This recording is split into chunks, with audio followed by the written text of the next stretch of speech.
off. Yes. It's awesome. And I'm also guessing he does not want to take the time to unmute himself too. Agreed. Oh, he doesn't hear us, Tyler. Oh. He does not hear. He should be able to now. Testing, Jeff, they're saying you should hear us now. Just Okay, I'm gonna test one more time.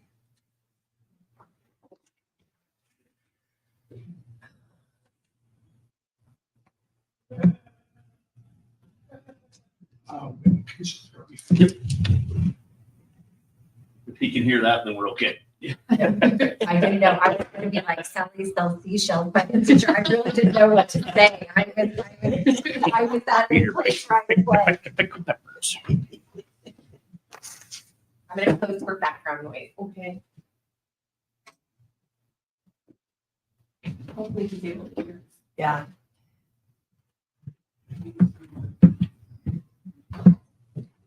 Okay, it's coming and going. So let's go ahead and start. Oh, He's good. He's going to get this. Well, I Got will talk in my loudest voice. If I do most of the Perfect. talking, then he'll hopefully be able to hear it all. and we will. Okay. I'm gonna use my teacher voice. I'm usually trying to be quiet in here because the walls are thick, so. Okay, on that note, good evening. Welcome to our annual conversation and chance for putting together the continuous improvement plan for the 23-24 school year. Most of you are familiar with it, so I'll go ahead and just say I try to put a discussion guide together for you that actually does data display and help explain the papers that we actually turn in. So this document here is the discussion guide that we'll spend most of our time in. But the things that we actually have to submit and have posted on our website are these two packets right here. Our narrative has been approved and grandfathered in because we got it approved multiple years ago, and we still have the same mission and vision statement and those other required components of the CIP. So we just get to enjoy it being approved from a few years ago. So keep that in mind as we look at all the criteria that are involved in that continuous improvement plan. As we go into this, it'll be important to note that there are required metrics that are a part and outlined in statute, and I included the statute copies in case you didn't get a chance to read them online. But there are required components that the state board says you must have these to meet state statute, and those are going to be highlighted in a color, whether it be blue or orange, whatever theme it fits under. Those are the ones that we don't get to say we don't want those. Those ones are required. The ones that are not put in the color are ones that the board has selected as metrics that we'd like to add to the CIP. So that'll kind of help you with the color coding as we go. I just want to ask one quick question. So when you're saying, and I'm looking here at the graph, the blue and orange, is it the royal blue and the yellow? Or is it, tell me what She's on this. okay, sorry, thank you. That's what I needed to So know. these blue lines here. Gotcha. Oh, yes. I was on the other one. Yes, Lots the of required blue. Got document it. we're turning in. Okay, These, the blue The ones blue here, and then the orange. and Got then it's some yellow. We've done the early And literacy, if it's- it's yellow, college career, it's orange, perfect. and the metrics, it's blue. I just wanted to be with you. No, I love it. Thank you for that clarity. So as we jump in, we're going to start with an easy one because you already had this presentation from me when we talked about grad rates. You remember we talked about 4 and 5 year grad rate and kind of dug into some details. This is the abbreviated version of that presentation because we don't require as many metrics out of that presentation. So as we look at this, the NSD graduation rate, the 4-year rate, and hopefully you're looking here at this page. Sorry, hopefully I'll get it up on this screen for you too, but we're gonna look here at this first graph. Some things that we've talked about is we really had that impact of COVID when we talk about the 4-year cohort graduation rate. Because remember, it's not just their senior year. It has to be from any time they entered in freshman, sophomore, junior, or senior year through that year they should have graduated and met that graduation requirement. So as we look at this, we have seen that trend down for all students. We really talked about that impact of those years when we were not in the classroom during COVID and how we're still kind of experiencing that. We saw that Hispanic or Latino finally tipped back up during the 2022 cohort. And then we also saw that same tick up in LEP. So we saw that hop back up. If you just want a frame of reference, if you look at that bright blue bar, the 2018-19, that would be our pre-COVID impact numbers. And so our hope would be to get back to that pre-COVID performance, but it takes a full 4 years, especially if you think about even that 5-year mark, because we had a year and a half of impact for our kids in that realm of time. On the second half of that page, it really goes into what the Nampa School District has done compared to the state. Again, we go back to that 18-19 pre-COVID range. You see that we outperformed the state across the board in all of those categories. And then we kind of saw that change a little bit as we were in with that impacted COVID year for that senior year of students. And then also looking as kind of just at those rest of those realms. And we talked about this in great length, so I'm kind of going quickly, but I'm glad to review in greater detail if you need it. Looking at faces here, you guys seem to be doing okay. Remind me of Limited English proficiency. Thank you. Ooh, that's perfect. And then we added in the economically disadvantaged because that was a request as we talked last year. But we waited to put goals in until we had real live economically disadvantaged numbers because of the not filling out free and reduced lunch applications because everyone was receiving it and all those things attached to that. Okay. So then we're going to keep going because we're kind of melding in this very first performance metrics and all of the college and career. And this is all under that students will be college and career ready, right? We need them to graduate high school. And then we, these are ones that we chose to look at more closely, which is the go on rate information. There's a really long paragraph at the start of this page to explain some really unique things we found out. As long as I've been in this job, and I've been doing it 9 years now, the State Board of Education has paid for National Student Clearinghouse, and then apparently stopped doing that as of November 30th, 2023, and explains why no matter how many times we submitted data, we weren't getting the reports we needed. And so we finally discovered that the state was not paying for that contract anymore, and they're just paying for a state contract. So now we have a state contract, so we can request data from the state, but the data was very different than what I have ever seen in all these years of getting my National Student Clearinghouse reports. And so when I spoke with them, they have this really cool thing that I did not know. When a child goes to apply and enter into a college or university, no matter where in the country or in the state of Idaho, they have the ability to mark a box that says, you can't release my information and tell anyone I'm going to school here. So National Student Clearinghouse does not get your information. Interestingly, the state board has it so that because the state board sees K-12 and post-secondary education, every one of our Idaho colleges and universities, even if they mark that box, State Board of Education still gets their information. So here we have this whole group of kids that we've not had represented in any data I've shared in the last 8 years that suddenly show up, which was fantastic. Looks great, learned a lot. So it was a great opportunity to learn how National Student Clearinghouse collects that information. So I will say that I told you could throw away your old report because this no longer matches what I have ever shared in front of this board before, because I thought, wow, if you have this great detailed information for every one of our in-state, we're going to include them. Plus, I can't get it without it. And so we're just going to clear the slate. So just note some numbers are going to be a little different than what we talked about a year ago, but we're just going to enjoy the change a little bit. I also, Trustee Kirkman, when we met a year ago, was really worried about our kids that left, graduated high school, went on a mission, and then came back and enrolled in school because the numbers, the things that we've picked as metrics, didn't capture those kids. They would come back and it would be the third year after high school graduation. And that wasn't a metric we were able to get from National Student Clearinghouse. Hey, the state is able to get that number. So you guys will have a decision to make if you want to no longer look at 2 year and look at 3 year. And they've assured me they will give it to me year after year from here on out if we do choose to add that metric in there. So I say that to you just to give you a reference that these numbers are different than I've ever talked about before, but it's kind of exciting. The graph is a little muddier, and I went ahead and went all the way back with your numbers so you could, if you really wanted to, dig in and compare to previous years.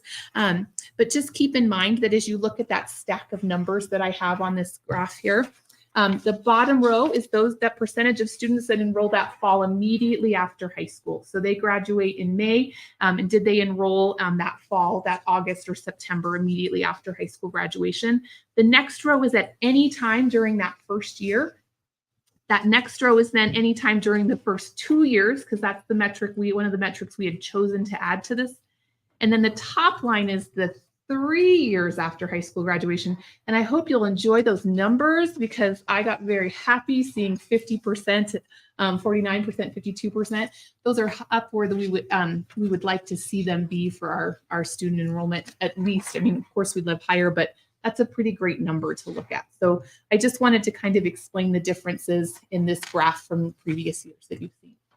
So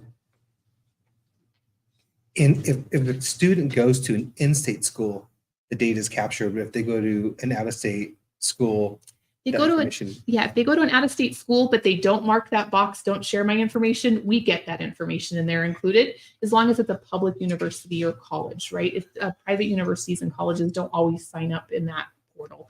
Like NNU, for example, does sign up in the National Student Clearinghouse, so we get that information as long as the student doesn't mark the box saying, please don't release my information. That's the step I didn't know existed up until this year. Anyone else really surprised by that? I was like, I had no idea that was part of it. Does that help explain it? Public? Yes. Okay. Still sticking with the things that we have talked about for the college and career ready. The next page, page 3, talks about career technical education and associate's degrees. As we jump into this information, another really good learning moment for me from our college and career advisors is that it's very interesting that we've been looking at associate's degrees. On an interesting note, Boise State University and College of Western Idaho, where the largest portion of our kids enroll after they leave our high schools, they actually don't encourage students to get an associate's degree. They actually encourage them to get a general education certificate. What that does is an example at CWI. If I have my general education certificate, I get to skip all of those classes like biology and communications, those classes you have to take as a part of your associate's degree. And I get to go right into my associate's degree classes, maybe in welding or nursing or whatever program I've entered into. Whereas if you already have that associate's degree, right, you still have to then go into a program of study at CWI. Similar at Boise State University. Imagine if you got to skip all of those general courses you usually do the first 2 years with your general education certificate and cross those all off with that component and start right into your area of study. Education being my choice, I'll just say that, then I would got to skip all those general courses and jump right into my education courses. And so they've really encouraged students to move away from the associate's degree and to do that general education certificate. I say that to you because we noticed we actually dropped one and we had been holding at 4 associate's degrees and then we dropped one. And so I was digging to say, tell me more. Why aren't we seeing more kids getting associate's degrees? And when they explained to me the general education certificate and how many students are choosing to go that route so that it helps them because their classes transfer more easily into then Boise State and CWI, I went, oh, I kind of get that now. I would maybe have picked to do that too, rather than get an associate's degree if that just allowed me to go into my area of study when I started at that college or university. So I encourage you to keep that in mind when we get to the last page, in case maybe we don't want to keep looking at associate's degrees if maybe that's not the best measure. Yeah. So with more information, we can always do different things, but this just helps you see that trend of time. So again, associate's degrees, we did kind of hold steady there at the 4 and drop down to 3 for the 2023 school year. We did continue to see an increase in the number of students earning industry certification. That is the wording that we have picked for this metric for a number of years, believe it or not. I think it's important to note that while 315 students earned industry certifications, we actually had 438 certifications earned. So up here in the paragraph, I talk about how we had some students who earned 2, we had 23 who earned 3, 6 seniors who earned 4, and 1 senior earned 5 certificates, which is pretty amazing, right? Yeah. And so I just want you to be aware that while this is the number of students, we actually earn a lot more technical certificates than the number of students. They just have multiples for some of them. And then last but not least on that table, you'll see the number. Does that go, but it won't reflect on their actual, won't reflect on the state site of that. I think they just need to make sure, because This sure they matches the understand that. state Yes. closer, yes, because the state loves that you got multiple certificates, but it's how many students. So I think that is why we Yes. kind of kept with that word. Particularly. General education certificates, is that a national trend? Or is that really an Idaho thing? I don't know the answer to that. Okay. I think I would be concerned if Boise State and College of Idaho is telling or college, I'm sorry, CWI is telling her to do that. And they decide, well, I want to go to school in Eastern Oregon, and all these years of school they've taken are no good anywhere else. We would hope that with the in-state, they worked really hard to make all of the dual credit classes in high school be transferable to in-state schools. But it is something that so for some of our students who are bound and determined to go out of state, we really encourage that AP component because many colleges and universities across the nation still take that AP. Yeah, my understanding, Jason, was if the college is in a semester format, so Oregon colleges are a trimester, it doesn't transfer as well. Now, I don't know if an associate's going to help it in that, but the general ed certificate, I think, does help mostly transfer into most systems that are semester based, if that makes sense, a fall, spring semester. Whether it's a national trend or I don't know, but when I asked the BSU gal about that question, her response was it depended on the structure of the university, whether it was trimester or a semester. And we have noticed over time, Jason, that a number of dual credit courses are not accepted by universities outside of the state, as Anita alluded to, like that.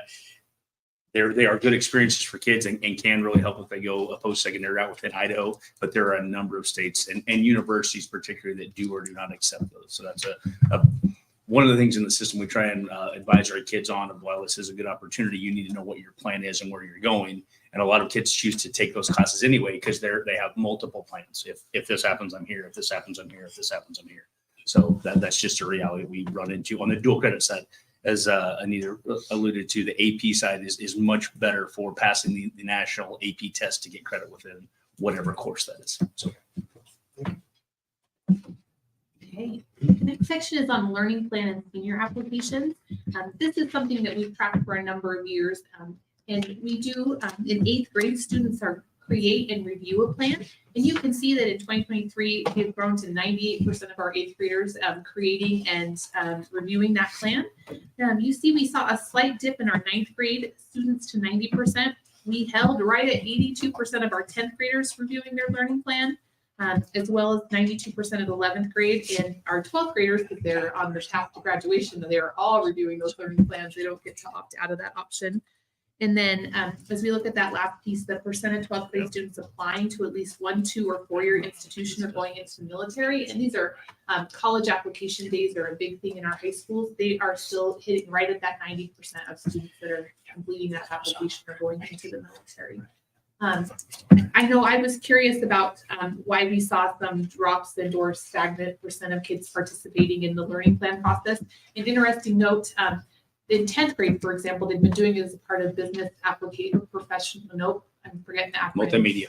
Multimedia, the business professional course. Yep. But they moved it to their mentor classes, and then mentors are responsible for going through that with their students. And so they're working on maybe holding some ways for teachers to make sure that they're completing that learning plan through mentors, because some of our mentors are not choosing to do that. So And as a connection to that, we used to have a 3 course kind of program for business computer applications and multimedia.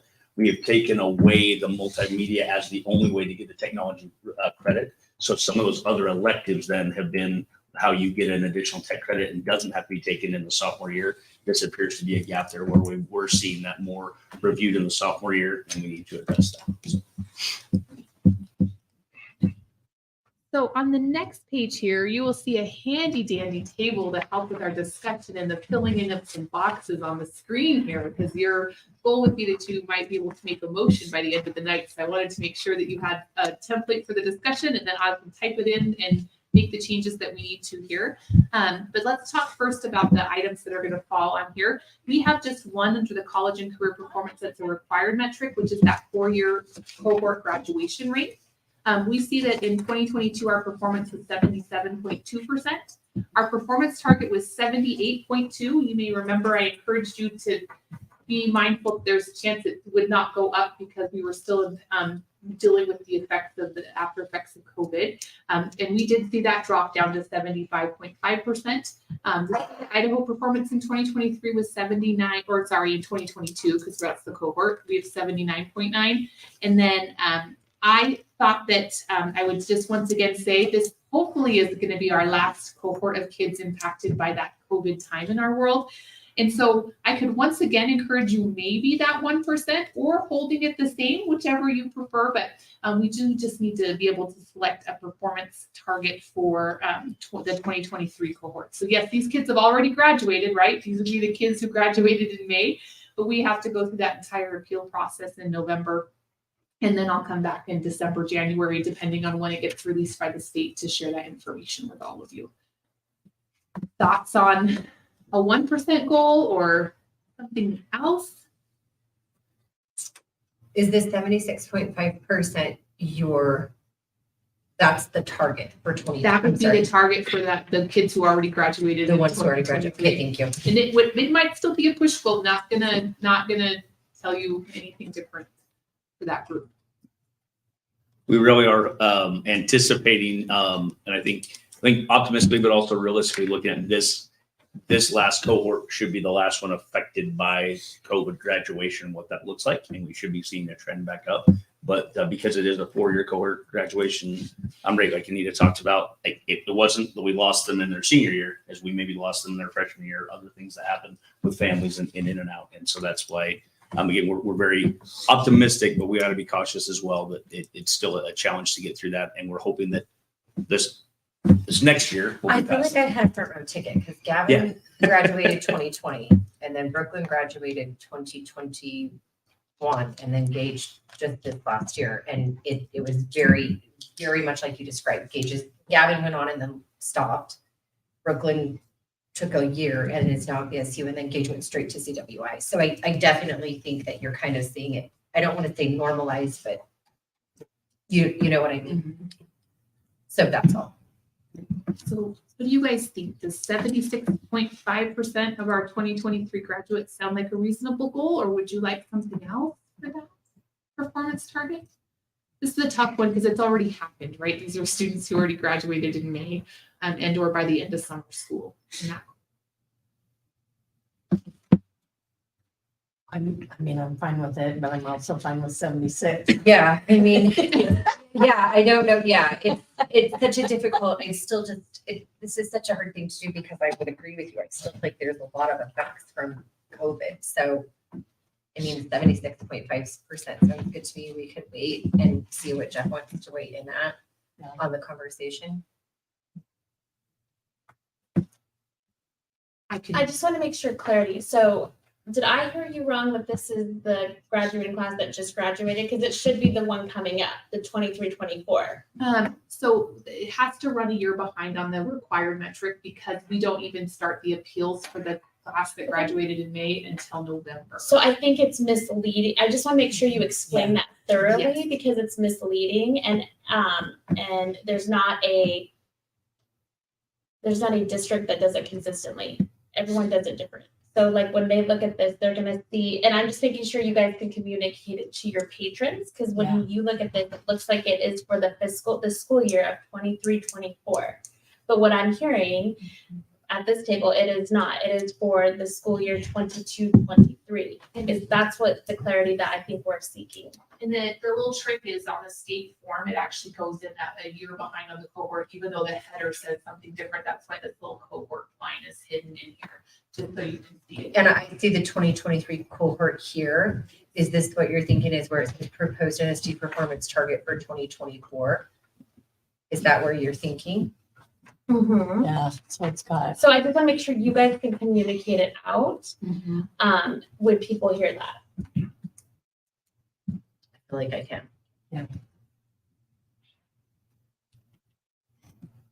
So do we want to wait to put either 76 or 76.5 till Jeff gets here? Is that what I heard? What are you guys anticipating it at? Because if it already happened, you guys should kind of have an idea of running your real report. If the appeals get approved, because that is the catch to it, right? We have to submit those appeal documentations. If the appeals get approved, it'll be hard to be higher than 75.5. Okay. I won't lie to you. So that's where you guys have kind of landed, so that it's achievable. I mean, 75.5. So you're thinking that we're going to land right here at the same 2022 cohort? or less. We might not make that actually. Okay. So do you feel comfortable with the 76? It hurts my heart to ever put the same target. That's why we've gone up 1% last Right. year. We went up one, even though we knew we weren't going to make it when we set here at You the guys table a can year mark ago. it down to where But you it is can mark it achievable. down to, it really, I just have a hard time making a goal lower than we were at, but we were more than The welcome to. part though is that I think we need to realize that those kids change. So when those kids Correct. graduate and leave, and we've got a new cohort coming in, Mhm. like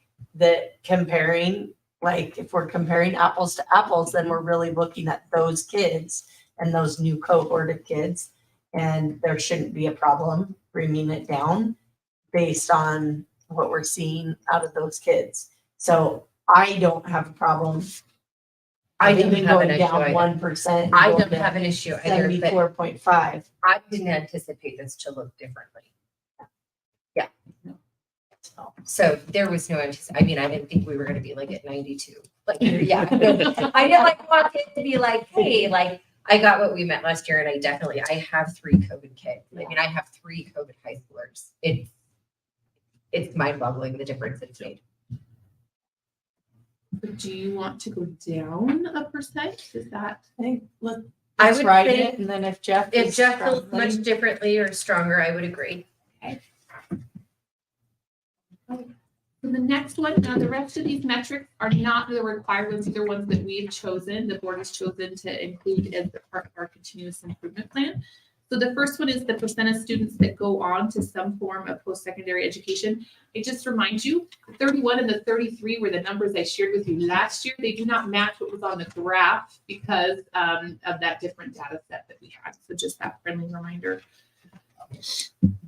So when we look at the percent of students who go on to some form of post-secondary education, we have that actual NSD performance. It looks really great. Just remember, different data set, but 39%. When I look at that table, which is back on page, or on that graph on page 2,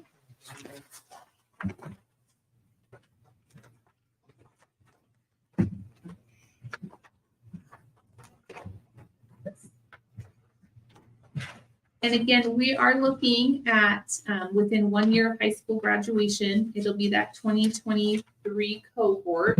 We held at 36%, that was the fall immediately after. We went up 1% from 38% to 39% from 2021 to 2022, because it's that next line.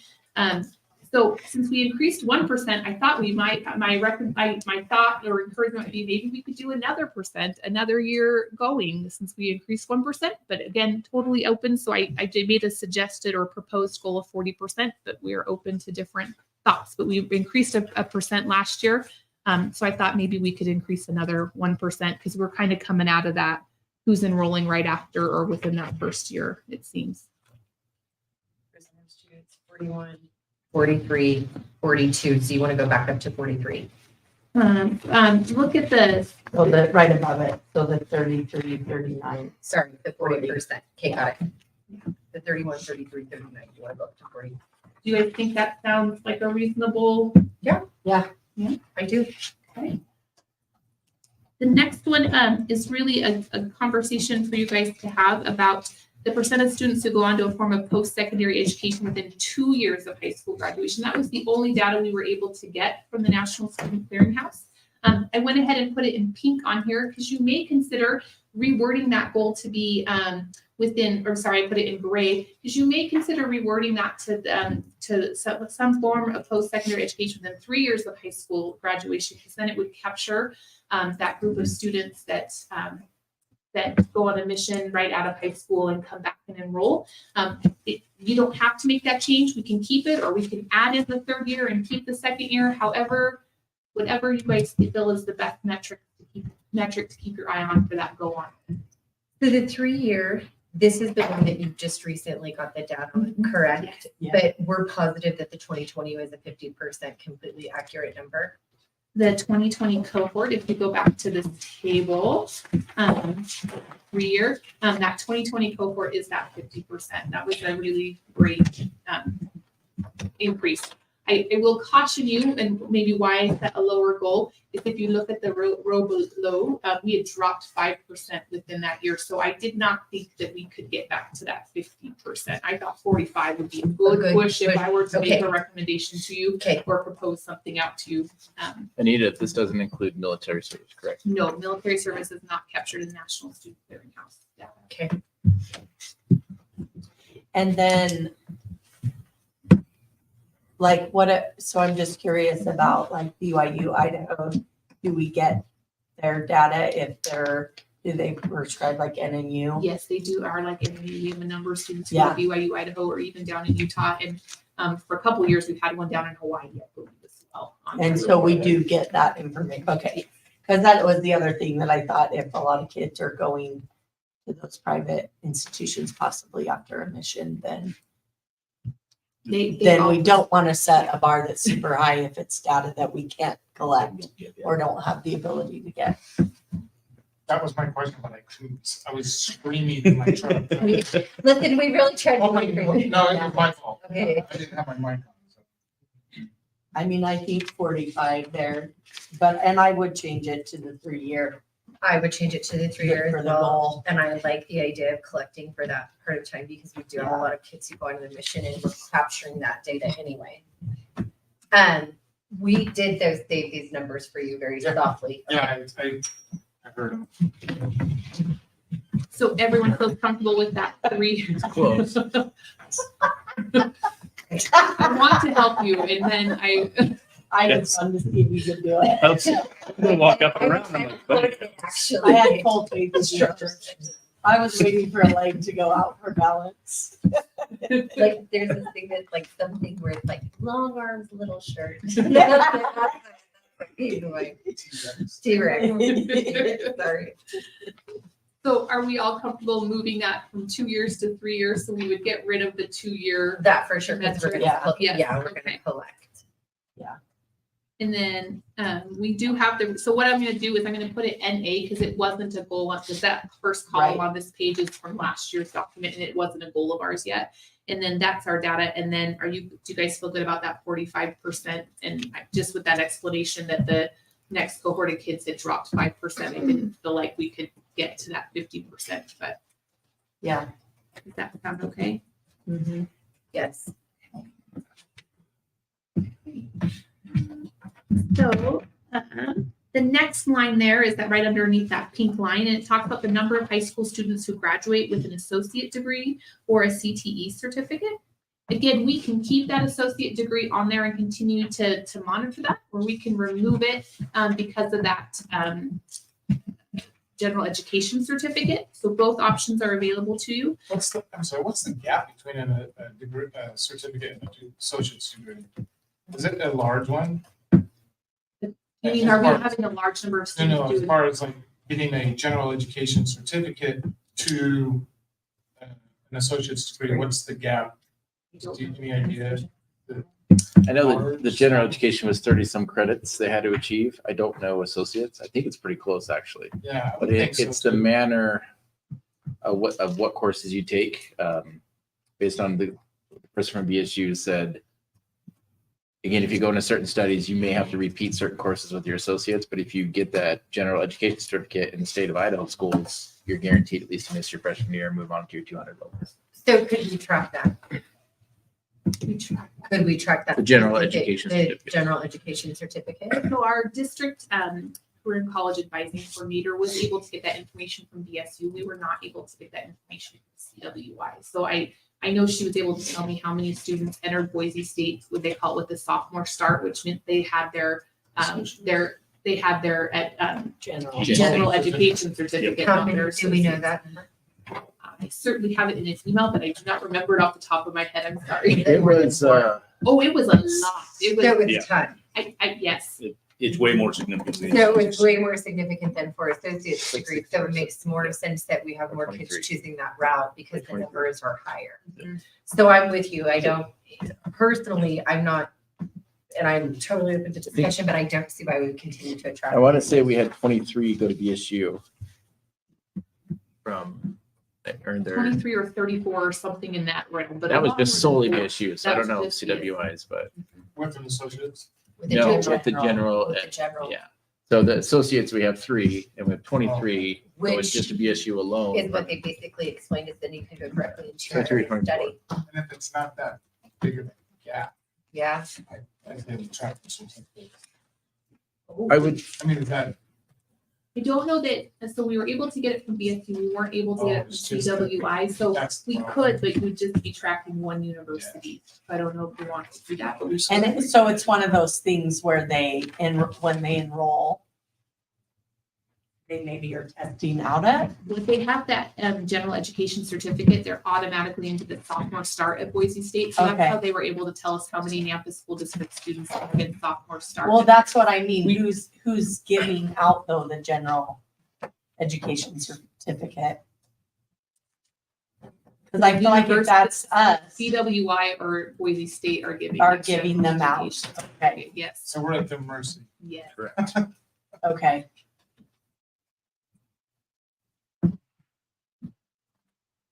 I still don't think we need to track the associates.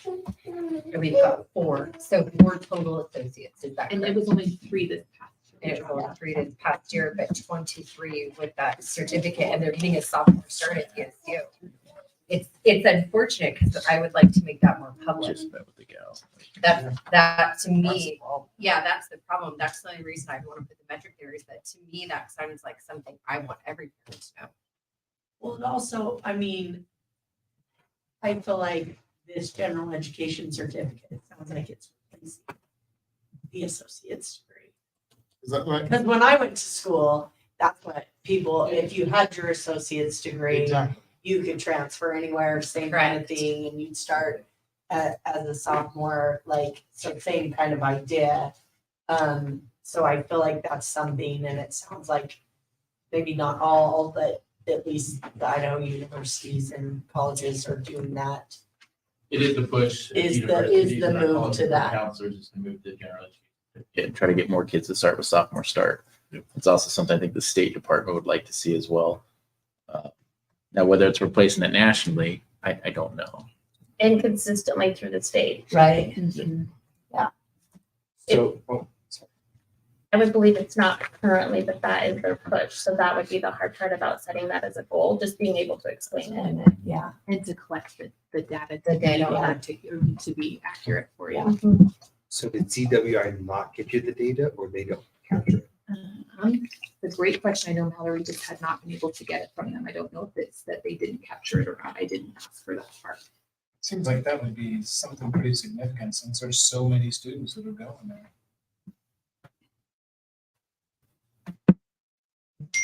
I would agree. I would just agree.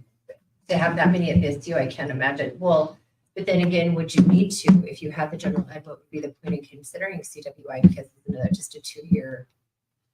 So they have areas of study that are different than like a Boise Yeah. State or a University of Idaho. So if I wanted to get my my degree in welding or some of the ag courses that they do, I'm doing a terrible job of all the things they have there, but they have many programs like culinary arts and those types of things.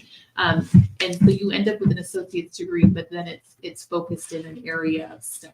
So So then they could take their general education and then go into whatever area of study that they wanted to there. And then I would assume what, maybe a year left at CWI versus 2 at BSU? Yeah. Possibly, theoretically. These are really good questions. We plan on having Mallory Essman do a kind of highlight on our college and career programs coming up at our next board meeting. And so these might be questions that we could ask to her. She could explain this a lot more detail because she's the one that lives this day in and day out.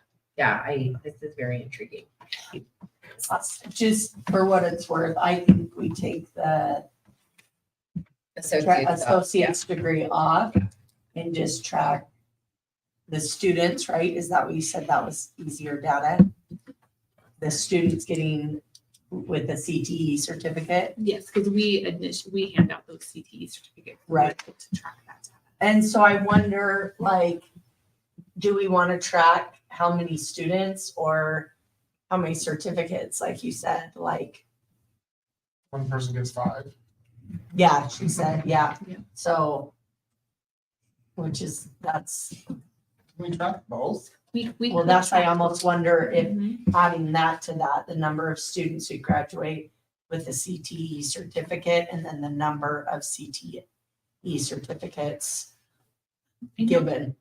Unique. But Yeah. But my question is, so wouldn't this just look like 315 with your 438 underneath it? That's Yeah. what we asked for, which Yeah. was information you felt like giving us anyway because it is pertinent. Yeah. I would agree, it could replace the associates. Well, my question was, can't we still track both the associate degrees and then those certificates? Yeah, we could. If we feel like it's relevant. I just didn't feel like at 4 students getting associate's degrees, I'm not quite sure what it would mean.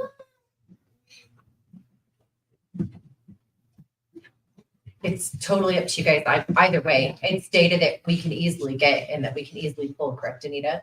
If you guys want to see it Well, there. I think, I mean, patrons looking at this, they're, the question's gonna be, what's the difference between a certificate and an associate's degree? So I think tracking associate's degree, I think there's some relevancy for some parents out there, or patrons.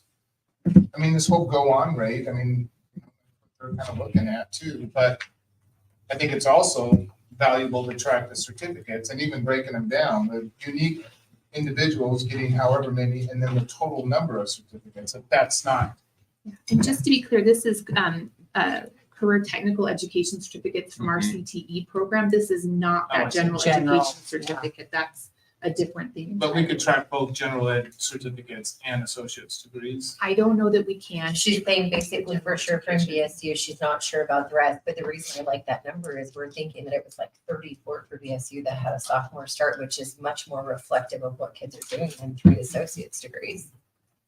So I just feel like it's more reflective of what's happening, so the associates is misleading. And if CWI and BSU and other state universities are pushing kids to get the general education certificate as opposed to the associates, you may continue to see that associate's degree, even though it's minimal now, Right. continue to fall off in a way that it makes it look like that we're not paying attention to that and it's not becoming something that really those institutions are offering or promoting, might be one thing to So consider. if we're just tracking the GED, the general certificates, and the questions come up, well, how many are getting associate's degree? That's something that staff would be able to explain to those questions. We could still get that data if someone were to ask. It doesn't mean we have to track it for this so much, but we would have that information. Yeah, I guess that's really all I'm concerned about, is that we have that data available if the questions are asked. And I think they will. Yeah. Even if we're getting them from one school. Right. I would really love to be able to track general education certificates. I'm just gonna throw it out there. But I get what you're saying and why it would be hard, but I would love for that to be a thought in our heads going forward, because to me, that's so, For the CIP, I agree, absolutely. I'm just saying that there's gonna be a question come up. Agreed. How many associates degrees do Agreed. you have? And I think you'll have that information, whether or not we're tracking on Tracking this CIP, I think You'll you'll have have it anyway, so. but if we were gonna track a number, I'd rather it be the general For education this, for this, yeah, because it's such more a I successful agree, number. I agree with that. Is that gonna skew the numbers though? If CWI starts giving us numbers, now you're expecting 100. I don't think we could actually put it in this current plan. I think what we're gonna have to do is see if it's even a possibility, to see if that's even data that we can capture. And then I think the bigger question has to be, is this gonna be a statewide thing as well? I just am saying the metric itself speaks volumes to what kids are really doing versus the associates. Because when we look at the associates, it's like, okay, why are we tracking it? And now that we're hearing this, we already have 30 some at BSU. Hallelujah. It's like, Yeah. thank you. Yeah. I was like, thank you. Yeah, I'm not trying to quote numbers, but I just, in my opinion, that would be really nice to see. But I totally get that that is not a today thing, and I get what you're saying, that it's a possibility. Would it be possible to just put that as a narrative based off what we can get in that year, if it is a BSU thing, or hey, we get you a CWI thing, and you stick with the technical certificates and say these general education certificates were also granted, and it becomes much more soft until you get to, Until no, we we get know to we're it. getting that data. Yeah. From what I understand, if we can't get the data, we need to try to get the data better. Like, we need to reach out and really build those relationships with universities to get that, because my understanding after talking with the person at BSU and sitting down with Mallory is the state is moving this way. Okay. It's an incentive to the parents because the parents cannot pay freshman year of college if you get this general education certificate. And you also have higher graduation likely because those kids are obviously going to have 30 college credits as well. So it's to me, it's a a big success push of that way. Yeah. If CWI is not getting our stuff, we need to try to get it from them. We probably need to get it from U of I and some of these others as well. So I'm happy to work with Mallory on that because I know Mallory really thought it was more beneficial for our kids to get that than it was the associates, just because it had that freshman year paid if you can get that sophomore start. And ditto. That's how I feel. So Parents will see more bang for their buck. I do too. Yeah. So if all it says, if we're not able to get that metric and add it for next year, I'll add narrative in there next year that explains what we were able to collect. Is that, I love it. but then not actually put the metric in the plan. I think until we know if you can, I'd like to see it talked about. And then if next year it's not as squishy, I would love to see us do it. That's your word. It is That's That the could be term in my your head, but I word. just was gonna say top. Squishy, squishy data. I don't like to give squishy data. We've had this conversation. So, Tell us, you've actually, it's a disclaimer. so then, do we want to do the number of high school students who graduate with a CTE certificate and the number of CTE certificates? Is that what you would like to change this to? Is that what I heard? Jeff. Yeah, that's the number of, that could be one student has 4 certificates. Yeah, Yes. I think that's. I agree as well. In anything like that, I think it's good to have Yeah. both of them separated. I would agree. So I'm going to change this to add in that 438 tech certs. And of course, we don't have that number from last year, even though ironically, I think I wrote it in last year's narrative as well. So I could go back and get it, but it wasn't a part of what the plan we submitted last year. So we'll leave the NA in that box. The other thing that's significant about that number is we're having less kids, but that number is still going up. So not Yeah. all of this data is pretty, but that is one really encouraging thing to see that, our high school kids we have less high school kids now than we have in past years, but we have more certifications going on. So our kids are really doing well And getting. which means kids are getting multiple. Exactly, certifications. yeah. Yeah, that's why I like that. Which also means we're doing a better job at explaining what that Correct. opportunity is. I mean, I would agree. And I feel like we could be with the general education certificate as well. We just don't know. So on the our chosen goals for these ones, I just again trying to give you guys a data point to talk to as as the administration visited. Because of our shrinking number of enrollments, it's hard when you put a number of students that are going to earn a tech certificate, because if you have less kids, it's harder to have that number increase.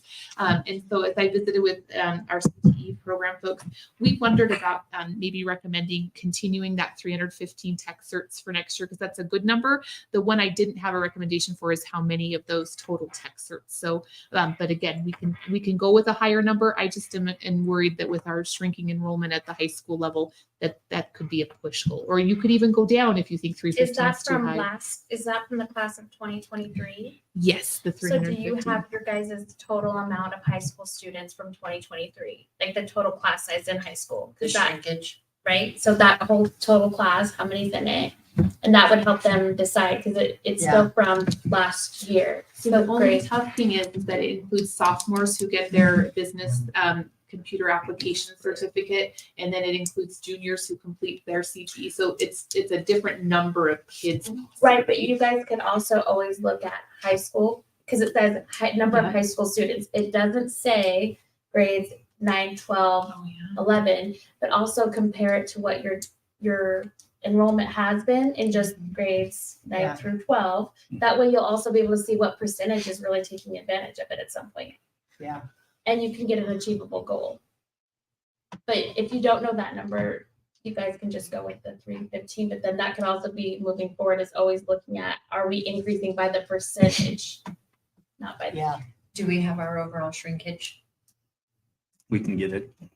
But what I was gonna say is that, I don't know, sometimes, in a sales position, not that this is sales, but you have less kids, so you get a better job at explaining. And so this may just be that we're servicing better because I don't want to say less, but there's less. So it's almost like we're getting the message out better.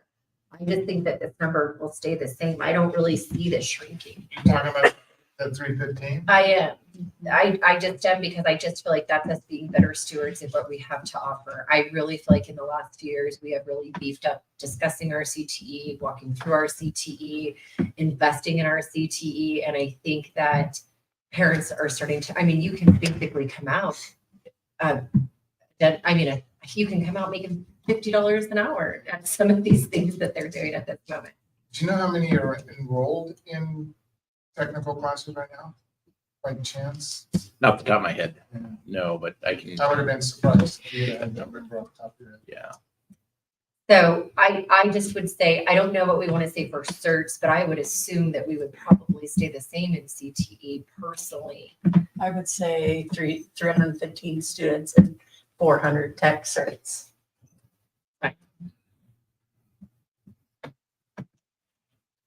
There hasn't been a significant drop in, It's No. not as significant, but it has dropped.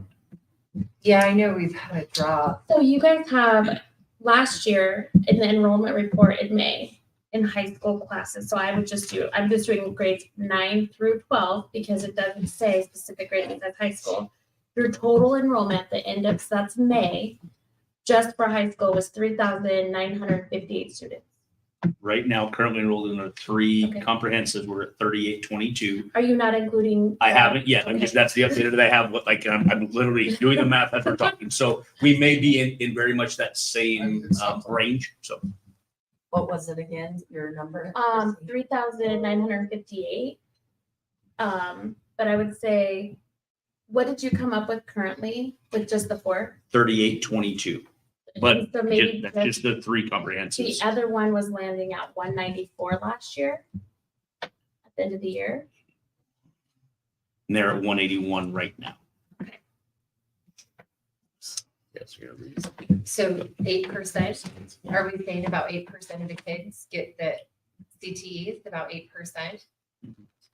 Yeah, that's usually pretty And so close what you to could capstone look at courses. is keeping it the same, but then overall in your guys' head start thinking of, we want to increase it to maybe 10% at some point, or they say like the state does their continuous improvement planning off of 1 to 2% increase every year. So maybe that's just Like even we- like next year, looking at what would 9% look like. what's been the trend? Do we know? I mean, I know we're coming out of COVID, but what's been the trend in CTE? Because I would imagine that there are some students that are looking at CTE now. It's been increasing pretty Yeah, significantly very over the significantly. years. That's what I'm saying. I would go even 10%.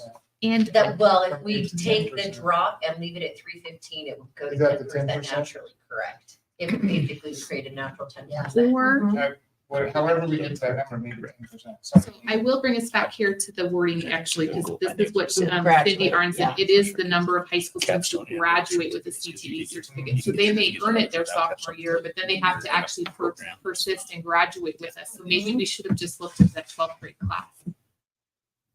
I would say most of Still them don't though, significant.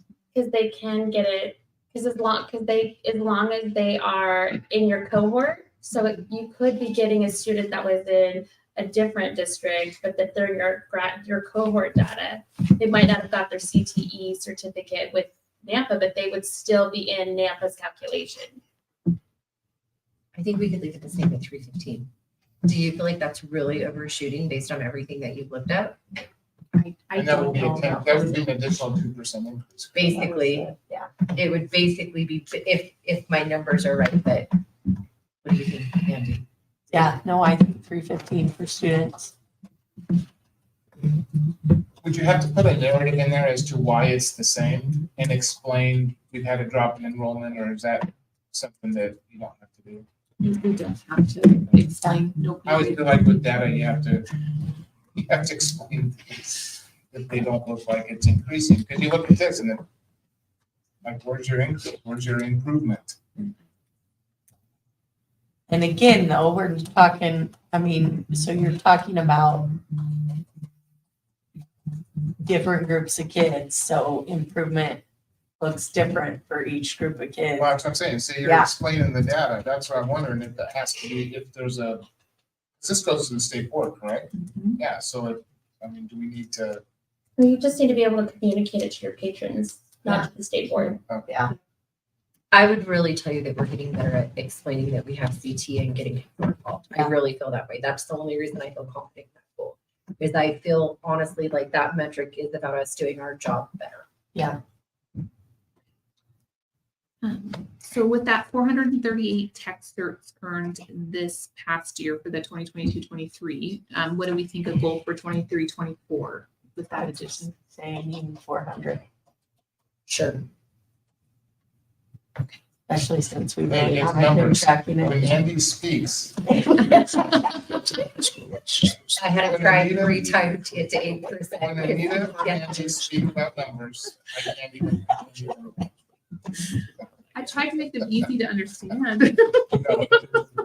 Okay.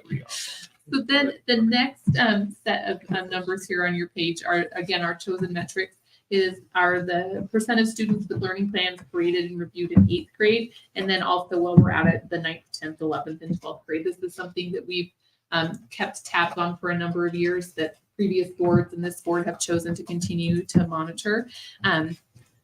We have set our performance target at 95% because and historically when we've talked in past years, that just seems like a good target percent, all but 5% at a grade level. I think that we have a plan this year to help that 10th grade group get there. So I did go ahead and leave them as a recommendation at 95% when the administration spoke, but we can also change those goals. If you, or even take them out if you don't want to track learning plans, but I think it's a good metric to look at and make sure that we're moving the dial on that, or at least still reviewing it. And is this created and reviewed differently at each grade level, I would assume? Like in different classes or in different areas? Like I wondered if this was like a counselor load was to try and help Mentoring this, what they said was that in the there high was a- school. in the high school, he's specifically, you explain the 10th grade drop again. Yeah, so we used to have a 3-course program for freshmen, BCA, multimedia in their sophomore year.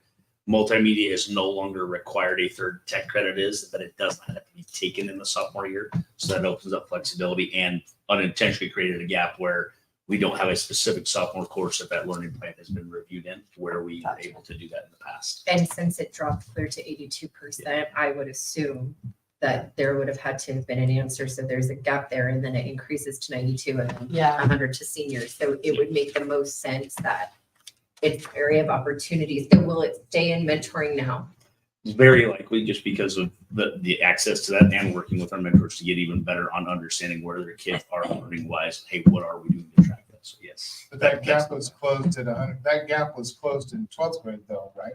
The 12th grade gap, the easy way we do that is that every student is going to get progress on whether they graduate or not. So you're able to bring that with every So if student. they didn't take that tech credit in 10th grade, they're gonna have to take it Correct. And 11th Right. and 12th. So that's where the gap closes on that. correct. And Yeah. we address every senior student. You made it or you didn't. You have a plan and we're working it through, or you graduated and crossed the stage. So that's why we feel really comfortable that number being 100%. And it felt like that this year it happened like 3 specific times. Yeah. I'm comfortable with the 95% goal. Me too. I am Yeah. too. I am too, because I think that you guys have identified why. I'm very comfortable with the 95% goal. And why wouldn't we just leave 12th grade at 100 since we know we're gonna get those touches? Because it looks really good if it's at 95%. Then we hit beat 100. it by 5. Yeah. Okay. Yeah. Sometimes you gotta forget. I'm good. That's what we need. We can have this conversation next year with the 100 off this pump up and be like, yeah, you put out high.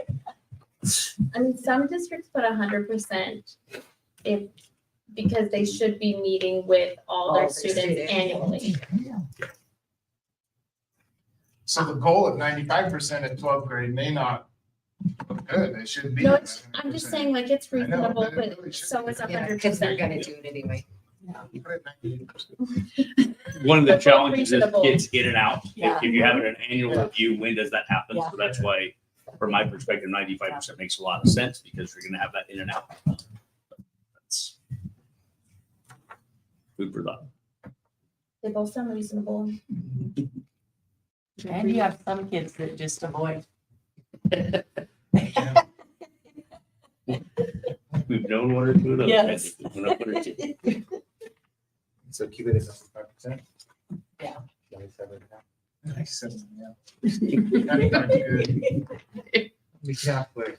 Okay, the next one is that percent of 12th grade students applying to at least 1, 2, or 4-year institution are going into the military. We have really been riding out at 90%. It was our goal. We met it, then we hit it again. We could always talk about removing this as a target, but I also think it's an important thing for the board to monitor that we are indeed helping kids apply. But I mean, it's up to you if you'd like to continue. I also went ahead and kept it at 90% because that seems like 9 out of 10 kids applying to a 2 or 4 or going into the military. That's amazing percent to me, but of course, open for discussion if you'd like to. I like the 90% because as much as I love the going on and that, but there's also still other options out there for kids to go on in different ways to learn and gain experience. So I think if we were pushing to get towards 100% in this area, then we're to me, we're pinholing kids. And so I think 90% is a good number spread out through these 3 possibilities, leaving that 10% for kids to learn and explore how they want to or how their families want them to. Last year, there was 90% of the students who applied to post-secondary education. 2 or 4 or went into the military. 90% of the students. So they do huge college application Yeah. days We and push work it with, pretty hard. and they push it pretty hard. So it's pretty impressive. They get 90% of kids. So it's students who may be like, I'm being told to fill this out. 'Cause that's what my student told me is like, hey, Dad, I had to fill out 3. Yes. Well, then Dad gets all the junk mail from the colleges. I'm just gonna send it on to Greg. I'm just gonna forward it. No, but that's why it's because of those college fairs and things like that. The upside to some of that, though, is sometimes the kids actually realize, Yeah, wow, absolutely. I can make it if I'm the Not particularly exactly. first gen who's. That is exactly why Gage is at CWI. I'm gonna be very honest with you. The 12th grade, like he kicked it. I did not. He is my one kid I did not anticipate going on. I can handle the junk mail. I loved the junk mail. And he was so proud of himself that he did it all on his own. He was like, Mom, I'm going to CWI. I was like, we are. My kids are just glad to get something in the mail. Yeah. He got his first doctor's bill at 18 the other day. He wasn't too happy about that either. I agree with Mandy. I think the 90% is a good goal. I agree. So then the next piece on here is to increase the number of dual credit courses students enroll in is tracked through the Advanced Opportunities portal.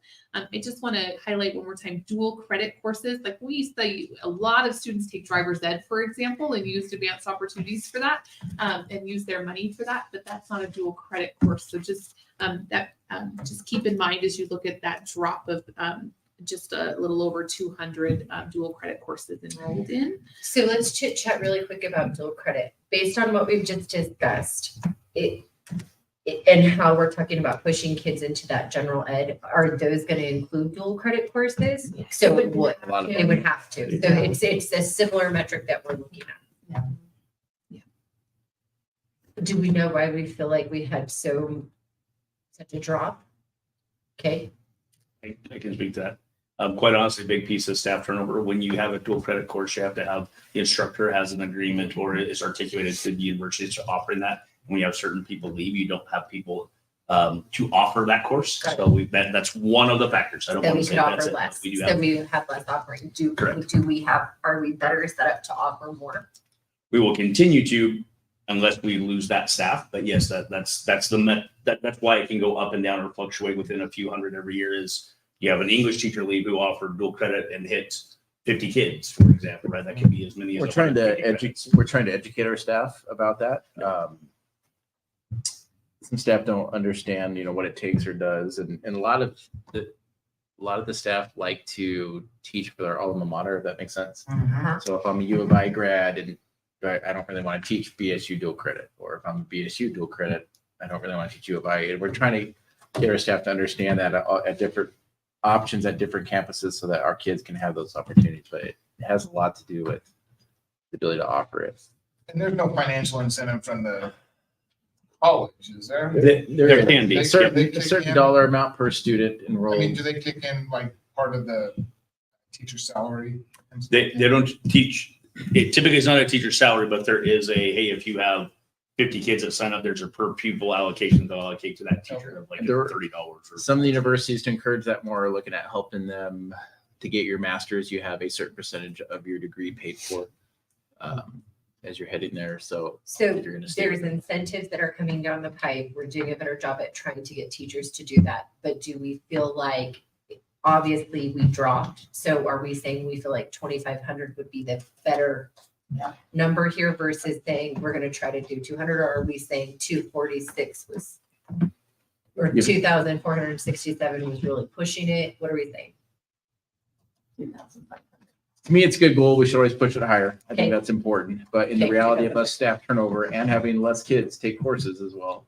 So again, you don't have as many kids earning the courses and the opportunity to take them. I think it's a reasonable number to try to get the 2,500. Okay.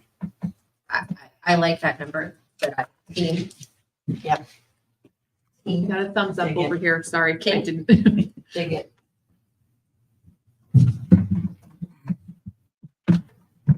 I honestly don't think that parents really know what that advanced opportunity Agreed. is. By the money or how it can be used. Agreed. I used it for driver's training. Tell you. I had a couple of kids that had dual credit, but It's a great opportunity.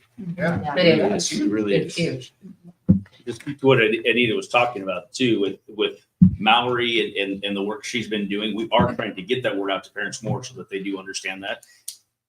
However, a lot of parents have had the experience of what my experience was in school is what it is. And so it is a matter of educating and getting that out there and them understanding, no, this is a way to get that general education certificate or get freshman year paid for. And it's a shift. If you've never had a high schooler, well, those of us who've been in high school, it's been around for a decade now, but those who haven't, it's like, oh, wait, that's there. And sometimes it's a matter of just making sure. Do we cover that at freshman orientation? We do in different ways. I have had it at Nampa High in different ways, but we could always do better. Mallory mentioned last year we provided food at some events and we had standing room only in some of those. So that was our first time of trying something like that. So she was encouraged by that. And again, when she comes and speaks to the board, I think she'll be able to share some of Okay. those I bet strategies. you if you offer an open bar, there'd be more. I agree. Open bar. Might get a few educators to You, show up. but yeah, you may shut it down. Are you taking notes on that? It's being streamed. Vodka. Keep that vodka. I did not say that. Okay, well, way to get through college and career ready. That's right. We're going to move on into all students will be prepared to transition from middle school to high school and from elementary school to middle school. I didn't have a better transition. I'm sorry. Good. I will remind you that a chunk of these metrics are actually required by the state. And so as the narrative says, these are the required metrics for us to look at 8th grade and 6th grade. We have not chosen, the board has not historically chosen to add additional metrics, but they've asked that I give the whole data display for ISAT. You may also remember that last year when we did this, our first round, and we're on the bottom of page 4, moving on to page 5, that I did not have the state report card data to share with you. And the bonus, we don't have it once again this year to share with you. And so you might remember that we were trying to set goals last year using old numbers because we didn't have the new numbers. We're in a really weird spot where the beta report card is released. So we actually had access to what we believe will be released on the state report card come October 2nd, the day after the plan has to be posted. And so, yes. And so I did my very best to help you out as we look at this information. I know that we talked with you guys last year about where our 2022 numbers landed. And I can go through the 2 ISAT graphs with you again if you would like in ELA and math, but I just want to remind you that we're still not necessarily trending beautifully, but we had a few highlights. In 3rd grade and 4th grade, grade 6 in ELA, we saw a trend back up in the percent of kids scoring proficient. Those other grade levels continued to trend down post-COVID. And then down in math, 3rd, 4th, 5th, 6th, and 8th grade, we saw an increase in our math performance. We held the same at 10th grade, and we only saw that dip in 7th grade. So again, that was the 2022 data as we kind of look at that information. And so keeping that in mind, we set goals last year with squishy data, as we like to call it, because we didn't have those pieces. If we turn on to page 6, we not only have to talk about the percent of kids proficient, we also have to look at the growth that our kids make. And you might remember we spent a little time on this section last year because historically it's based off of, we set a growth target for kids based off of closing to proficiency within 3 years. So we say you're a third grader, 4th, 5th, 6th grade, you'll have to have this many scale score points in order to be proficient if you weren't proficient in 3rd grade. And then we divide it by 3, and that's how, and then we say add that to your total, and that's what you have to get in 4th grade, and that's how they calculate that out. You may remember last year I said we were in a really unique spot because they were going to have to use a 2-year growth model because of that missing COVID year. They weren't able to do a 3-year growth model. Hey, so the one kind of quirky thing about that, when you look at that growth model component, is when you only had 2 years, we didn't have as many students meet the growth. So it looked really great when we went back up to the 3-year growth model 2022. So just in case you're looking at those numbers going, I don't know. We were using those 2021 numbers to set goals for 2020. So it's been a little squishy. So if you want to look down at the bottom of page 6, I think it's actually the better summary. We are not allowed to release the state of Idaho report card data to you. So you'll notice that column is, but we believe the numbers in blue are what's going to show on their report card. There is always a chance the report card could change from the beta site to when it's released October 2nd. So please know these aren't written in stone, but I thought you might like to see where we believe those numbers fell. And so when we look at the 8th grade maths for students who scored proficient, 2022 performance was 24.8, and then according to the beta report card, we dropped to 20%. Growth, according to the beta report card, we dropped to 33.1%. Remember, 2022, 2023, those are going to be based off the 3-year model, not that 2-year model. Then in 8th grade ELA, we saw that drop to 36.6%. In adequate growth, we dropped to 50.1%. In 6th grade math, though, in proficiency, we actually met our goal of 22.4% and increased from 20.1 to 22.4. Adequate growth in math ISAT, we did drop in that area, but we did meet our goal because we had based it off of 2021 data when we set it.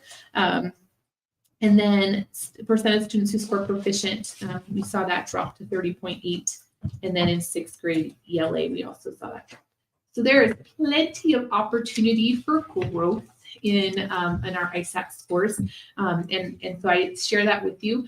The administration spent some time talking about what might be the best to maybe give you a suggestion of a starting point. And we looked at if the goal for our kids is to close the gap within 3 years, what if we looked at closing the gap to our performance pre-COVID within 3 years? So if we were to get back to where we were at before COVID, because we were doing pretty well, and we gave ourselves 3 years to get back where we were. I went ahead and calculated that out for you and said if it took us 3 years to get there and added it back to what our blue percentage is, this might be a way for us to set some goals for us, but I'm open to your suggestions. I was just trying to figure out a way to help you with this little part here. I actually love that.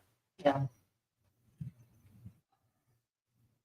Yeah, it makes sense to me also. I guess I'm just looking at the numbers, and I know you've gone through the explanation, but just looking at the percentage of students who make adequate growth on grade 8 ELA from 57%, 57.2%, 22 to possibly 50% in 23. Of course, we don't know that yet. What was our pre-COVID goal? If it's 54.7, I mean, we're talking 51.7 for pre-COVID goal. You said 3%. So our pre-COVID goal is we use 2019 as our pre-COVID, and you are talking about ELA ISAT growth, correct? We were at 66% pre-COVID as our growth in that table 4 there. So we were at 66% in 2019 before COVID. So I looked at if we're at 50.1 and we took 3 years to get back to 66%. Hopefully And so that's how I calculated. Does that make sense, that 2019 data? And if you ask at the building, realistically, I think that teachers would tell you is that this is the first year that they really feel like they can focus on complete learning loss. I just think that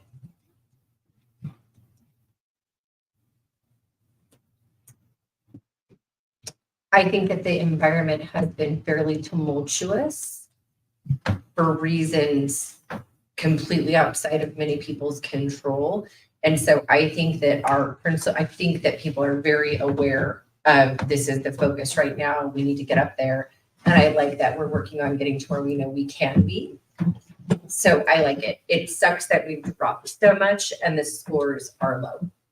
What are the teachers doing in the classrooms to get to this goal? I can speak to that specifically.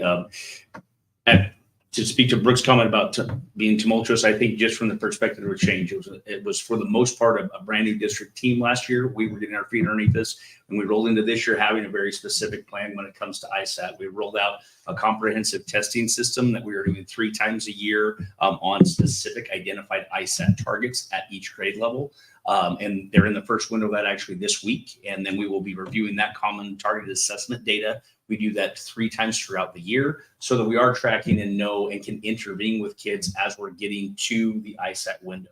The other thing that we are supporting our buildings in is really looking at targeting students, because some of these students are right at the cusp. And so rather than feeling the totality of, oh my gosh, how do we move the entire needle? It's really looking at the system and going, we've got these kids that are 43 scale points away. Let's get them while we're still supporting all of our students, but let's be intentional about making sure we're intervening with those students that are right on that cusp to understand this data. And by doing that, we will decrease the number of students that actually need intervention because we will be building proficiency with them. One of the other pieces that may get lost in the testing piece, ISAT actually changed the blueprint in how ISAT is done. For the years in COVID, it was called the shortened blueprint, and there was a different dynamic. This last year's test, they went back to the lengthened blueprint, which caused the test to be different than we had done. So that's another factor of difficulty in the testing environment, what that looked like. The state has actually considered, I don't know if they confirmed yet, of moving back to the shortened blueprint for the upcoming ISAT as well. So all those layers. State. And I would also Last tell thing you- too, I'll add. That's like, all they're doing is setting moving targets. Yeah. Yeah, I found that out and I showed it in Friday update that I just found that out that they Yeah. changed the blueprint on us and Yeah. that explains some of it. It doesn't explain all of it. One of the things we haven't done enough to in the elementary is it's not only how you learn the content, it's how the question is asked and how the content is expressed. And so the kids, and I gave Trustee Sue one of these examples, but the kids can know the content, but it's asked in a certain way. And then if you don't have your kids practice how that's asked in that certain way, you miss those questions. So one of the ideas is to get our kids into the test format more similar, so that it's not such a novelty when they first get in and take that assessment. Then aren't we teaching to the test instead of teaching Yeah. for content and learning? To a certain extent, yes. But we don't have a choice because these are still No. required. When you look at 18 and 19, we were spending a lot of time in the practice tests at all levels, Yes. And which is why we got the growth we did. And one of the things as an educator, I would argue we maybe should teach to the test because that's what we're testing on. So to align what we're actually going to assess on is a good perspective. I love what Dr. Russell just said, specifically how the questions are asked, familiarity with the testing tool. It's like if I have a kid who's really good at baseball and then I say, let's go play cricket, they can probably fake their way through some things. But if they played the game of baseball, they know the nuance of the game of baseball and can be successful. And that's what we're trying to do system-wide. And for the first time since I've been involved in the district in 2 different stints, we have a district-wide program of, hey, let's do this in a way that we can help support our schools, help support our students in the learning moving forward. But I think you guys have also better keep in mind, we've added deans. Yep. So to deal with some behaviors, principals have more time to focus on the learning loss. Like there's a lot of strategic moves that have been made to set us up for success right now. Well, and that was going to be my next question, comment is from now that we're moving in this direction. And this is what I guess continuous improvement plan is all about, the continuation of that. So the next year, we should see even Correct. more, because now you have teachers that are really grasping how and learning how and coming up with ideas and things to teach to whatever, that's good. And then have had consistency with staff, because you had administrators that lost their entire teams. Sure. And teams that lost their administrator. Correct. Yeah. It We went had both ways. eight new buildings last Yeah. year, eight Yeah. new leaders of buildings, which And most of the buildings that I've gotten to talk to, they all feel very solid. They can feel that change. They've actually been really appreciative of some of the changes that we have made. And I bet their next thought is, let's just keep going. 100%, yes. And then they're like, Don't let's change focus. it next year. Yeah, no, Year out. literally, and they're like, and let's focus now on learning. I think people are feeling really happy about some of the supports they have. That's the feedback I've gotten at the building level. So your proposed goal then, for example, on that 8th grade ELA ISAT would be 54.7%. That's where the district feels comfortable in. That if we were to close the gap to where we were Yep. pre-COVID in 3 years, that's how far we'd have to move the dial this year. I mean, it's aggressive, but we have to.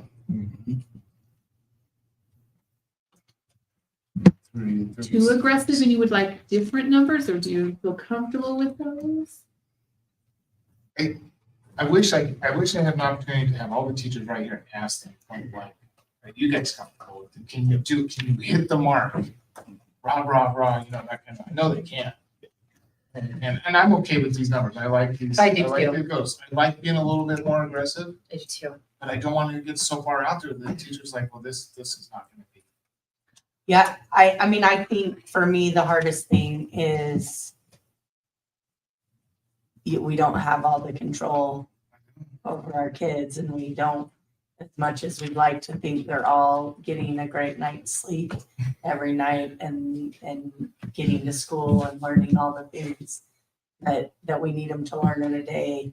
We know that there are days, it's a roller coaster ride, right? And you're gonna have some hits and misses, and then on one day, right? Like, are we gonna get our kids to show up and be ready and prepared and confident about what they're doing? I think the steps that our district is taking are helping our kids to be the most successful. I think too, like working at the goal and then analyzing whether we hit it or not, but analyzing like what are things that helped us to hit this goal, right? Because some of them, the math adequate growth of 33.1 and our goal is 28, like that's awesome. So yeah, looking at what did we do to do that? What are the things that are going to help us? What things worked? What things didn't work? What scares me more is having funds to change things if they don't work. And that to me is levy dollars, right? And curriculum and possibly, more help, more interventions. Because yes, we talked about the cohort moving out of COVID, but yet all these kids were impacted. And they're still going to be filtering through our system, and we still have to get them back to where we want them to be. And it takes a lot, and it takes all of us being on board and behind people. I feel comfortable with these in a sense that, I mean, I do feel like they're doable. They're not super easy, but they're going to be a challenge. And to be honest, if people fell short of some of them, to me, it's not so much a big deal if we fall short. It's about what did they learn through the process to do different the next time, right? Or, when we look at 6th grade and then 8th grade and then, graduation, like how are we helping those kids to meet these requirements along the way, so that we get better at fine tuning what we're doing for those kids. Yeah, that's the key. And I'm okay with them. It's okay to fall short of a goal. That's what a goal is. But we have to find out what the reasons why we fell short. Yes. Of the goal. And I'm not 100% on board with that. It's money. I know that that's part of it. It might be just delivery in the classroom. It's teaching to the test question, or, you know, whatever strategy might be there. And that's, you know, that's what teachers do, is they change what they need to change in order to hit those goals next time in your job. If I could give one more plug, I think one of the major pieces that Trustee Simpson, and I think you're alluding to as well, Trustee Kirkman, is coming out of what we've had, the system of interventions and how interventions work. We've taken so many kids and gotten into tier 3, if you will, interventions, and we have to start whittling that number down so the system can handle interventions where they're needed. Tier 3 is significant need, right? If you think about it, Year and a that way. half to 2 years behind, you know, that kind of kid. And when you think about it in a medical model, when you're triaging, you start to go, wait, how do we navigate this system? And so what's really important for us as educators is to not lose sight of supporting those students that are still in tier 3, but really start being intentional about who are the kids that, hey, with a little bit of penicillin, they're not in tier 3 anymore, they're in tier 2, and we start to move that, right? That aligns with our HRS work of, are we building systems that are going to be able to handle what we're doing? And that really is the goal, is to get the system back to where it can function, because the system is out of balance right now in the number of kids that have significant need. And we've got to start chewing that elephant one bite at a time, if you will, and because we can't do it all right now. We've got to be intentional. But you guys are all talking the same, and that's why I don't think it's too advantageous. At the building level, what you just repeated is being repeated. So you guys right now have cohesiveness. If any year you guys can start to pull out, I think it is going to be this year. There's so much cohesiveness right now, and I'm hearing regurgitated what you're saying back at Elevate from a principal, why he meeting with the principal at the grocery store. So I'm hearing it. So I think the message is clear, and everybody I've talked to, all they can say is, Brooke, just let us focus on learning. It's funny because I ran into the principal at Columbia at the football game. I just asked how things are going, and he feels, you know, very comfortable. He loves where we're at. It's a different year. We're coming at, you know, all that kind of stuff. And I said, is there anything that we as a board could do? And before he answered, I said, you mean just stay out of the way, right? Yeah. Just stay out of the way and let you guys do your Focus on job. learning, yeah. He just smiled. He didn't say anything to Yeah. me. He just smiled. So I knew what he was getting at, but you're right. I love what you said. And I love that analogy of triaging, because I think that's what a lot of our patrons see, is that we're triaging all the time. And they're not seeing the other intentional. We can't forget about those that need that help in tier 3 and whatnot, but we also have to start shifting focus. And, you know, leaders, you spend more time with leaders. I'm going to stop there because it's going to sound bad. But in business, you spend more time with those that are out there running in front, spending, you know, the initiative and getting it done, because you know that they have the capabilities to do that. But you can't forget and let them fall by the wayside. So you're taking care of both, but you have to focus on So I both. love the intent. I did. I love the intent on it. But And it's intentional. the system gets to where it actually does do what it's intended to do, which is give those that have the most need the most support. We have to get the system aligned to be able to do that. I love it. So are we comfortable with those numbers? Yeah, I see you. I am too. Anita, we are. Mandy, do I get a head nod? Okay. Okay. Perfect. If you guys like to go ahead and turn to page 7, I did not print a copy of the letter from the State Department for you, but it was in your board packet if you got a chance to see it.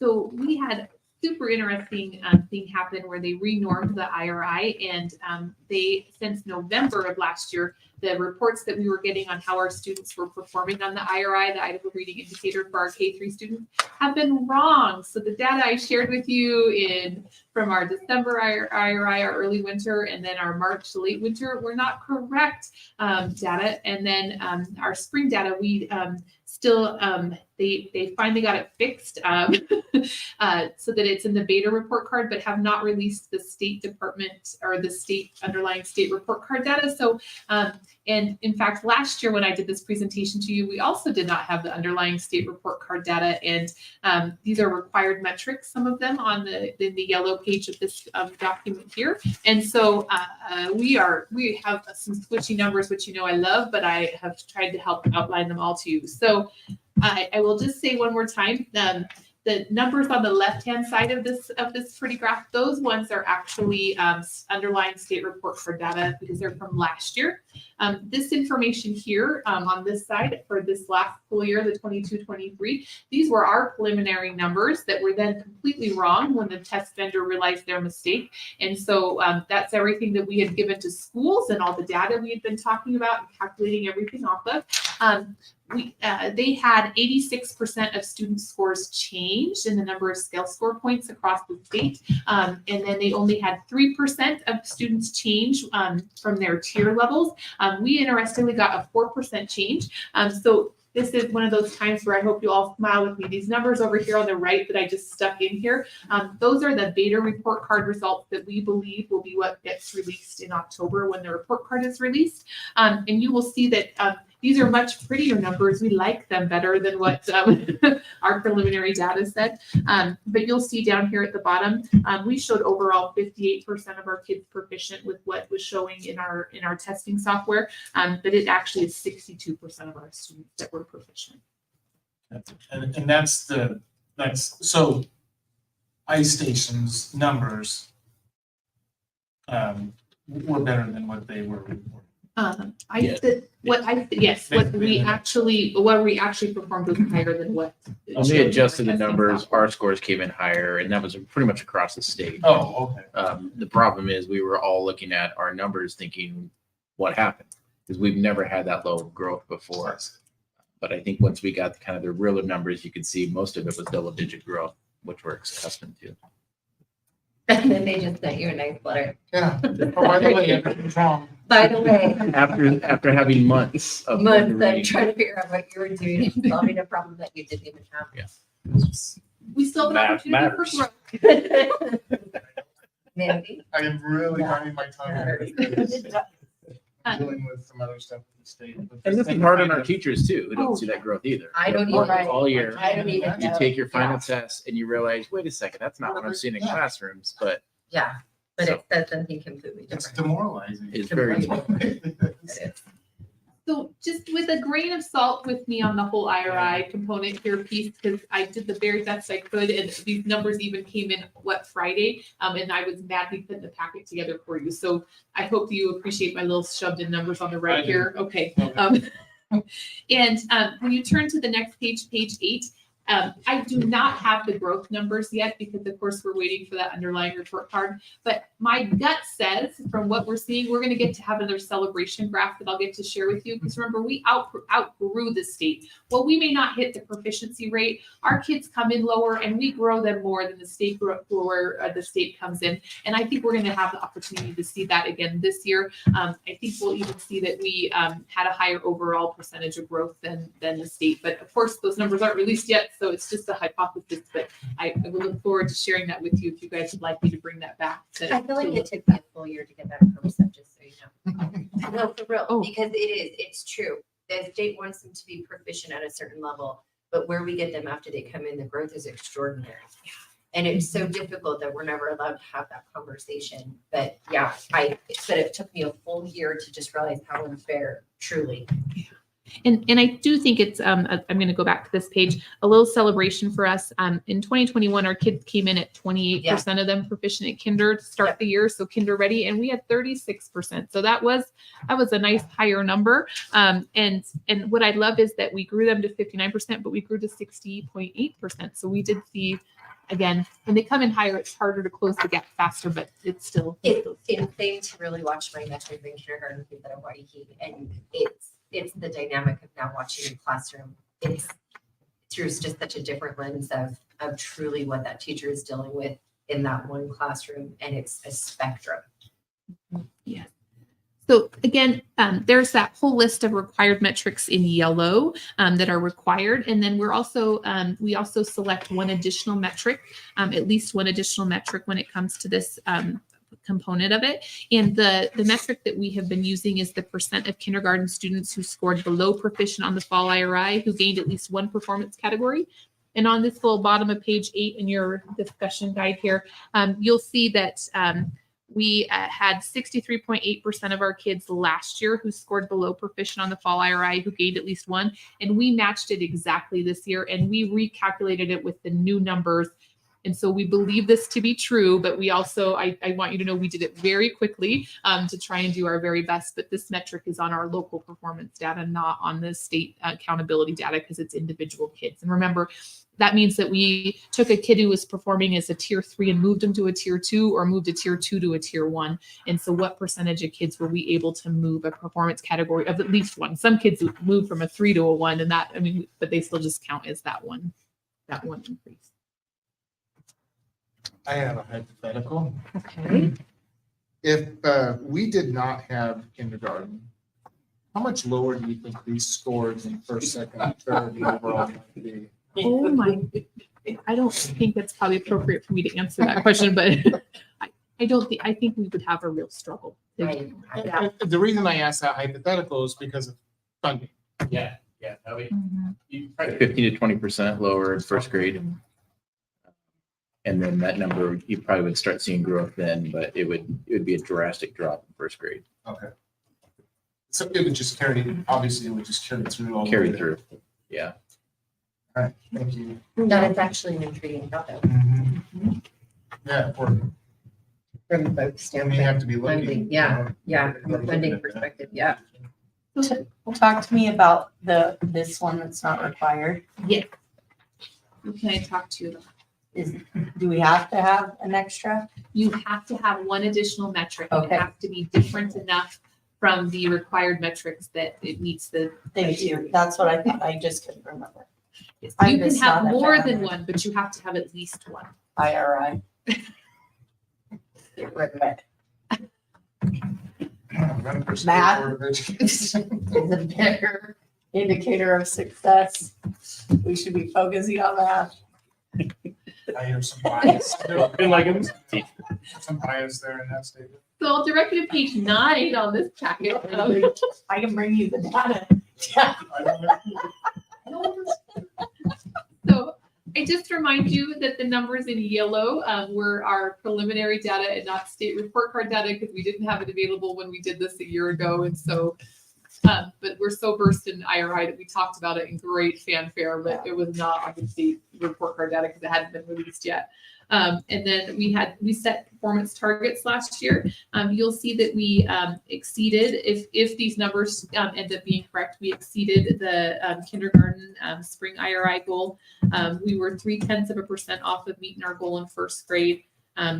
We have some work to do in second grade, and I just will put my plug in because I love early education, so I talk about it too much. But you may remember when we talked about the subtests, and it included that in some of your reports. And not that we always talk about it at board meetings because of time. Spelling was an area that we really struggled in, and we've done some work to really focus in on spelling instruction in that K3 environment. So just keep that kind of in your mind. We still have a little work. We didn't meet our goal in that third grade IRI. And then we go back to those ISAC scores I talked about. So remember how we did 6th and 8th grade. We also have to look at 4th grade ELA. Just ELA, we don't look at math, but it's a required metric to look at how those kids persist. And so just know those numbers are still just as fantastic as they were in that other page, but there's kind of where we were. We were behind a little bit in the 20. We dropped in both that proficiency and that growth component of that. So to speak to Trustee Kirkland's comments, I don't, that is when we started doing kindergarten, right? Offering full-time kindergarten, right? So that second grade, grade 2, was the last year that we didn't offer full-time kindergarten. What was it? So the grade 2 right here, this group that is not performing to proficiency, I think that was that grade 2 was the last group that didn't get the full-time kindergarten. 2021, 22? Is it 2022 for grade 2? We started full-time kindergarten, then it was when I was gone, so 18, 19 year. probably. 18, 19. Because I was So they thinking might more be- so these they would might have be been your third or fourth cohorts graders. most affected by COVID, Yeah. is what I was thinking.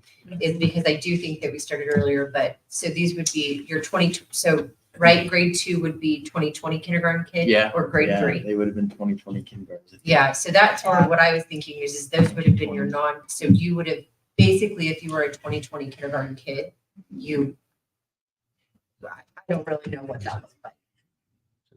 Because you would have been either fully online or Not. or not. Yeah, or not, or your parents weren't doing anything and there was plenty of that going on. There was. And, And the spelling dropped just because of all the text. I'm sure. Nobody writes it. I will also say that they uniquely test spelling on the IRI. It involves giving them more spaces than there is the actual letters required, and so kids have to. It's really Interesting. unique a way of testing spelling, and so it's something that we needed to work on how we model better for kids as well. I just in my 2 cents of really like. It's really unique. If you'd ever like to, I'll show you pictures of how we assess it. I think that'd take that, all right, just so I know, just. so I have actually that. feel like we should. I feel like I Just should so we have actually a- take the second grade. See what happens for all of us. And we can have the conversation. It's like, And we can see how well I can spell. No, I'm taking the Chat fourth. GPT and spell check is a thing. I'll do the fourth because there's no math. in it. Right. So, I won't lie to you that I struggled a little bit helping you with setting goals again for the 24 because we didn't have data. And so I see that I did not take the time to try to recalculate something for you and just went off our performance targets that we set in 2023 for the IRI goals. For the ISAT, I did go to close the gap in 3 years, just like we did 6 and 8. So I am open to your suggestions on the proposed performance targets for 2024 for those K 1, 2, and 3 IRI, or if you're okay going whatever you would like. So where did you get the 36.8 for the grade 4? Just because you're like, you picked a percentage increase just to close the gap there. So remember how we talked that we were going to take 3 Yep. years to get back to our performance So same thing pre-COVID? as where you got. That's how I. Okay, that's how you, calculated same thing. it. Okay, just wanted to make sure. Same thing.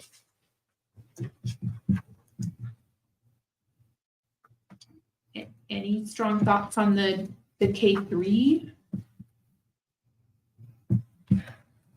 No, I mean, goals need to be realistic too, so. it's- They do.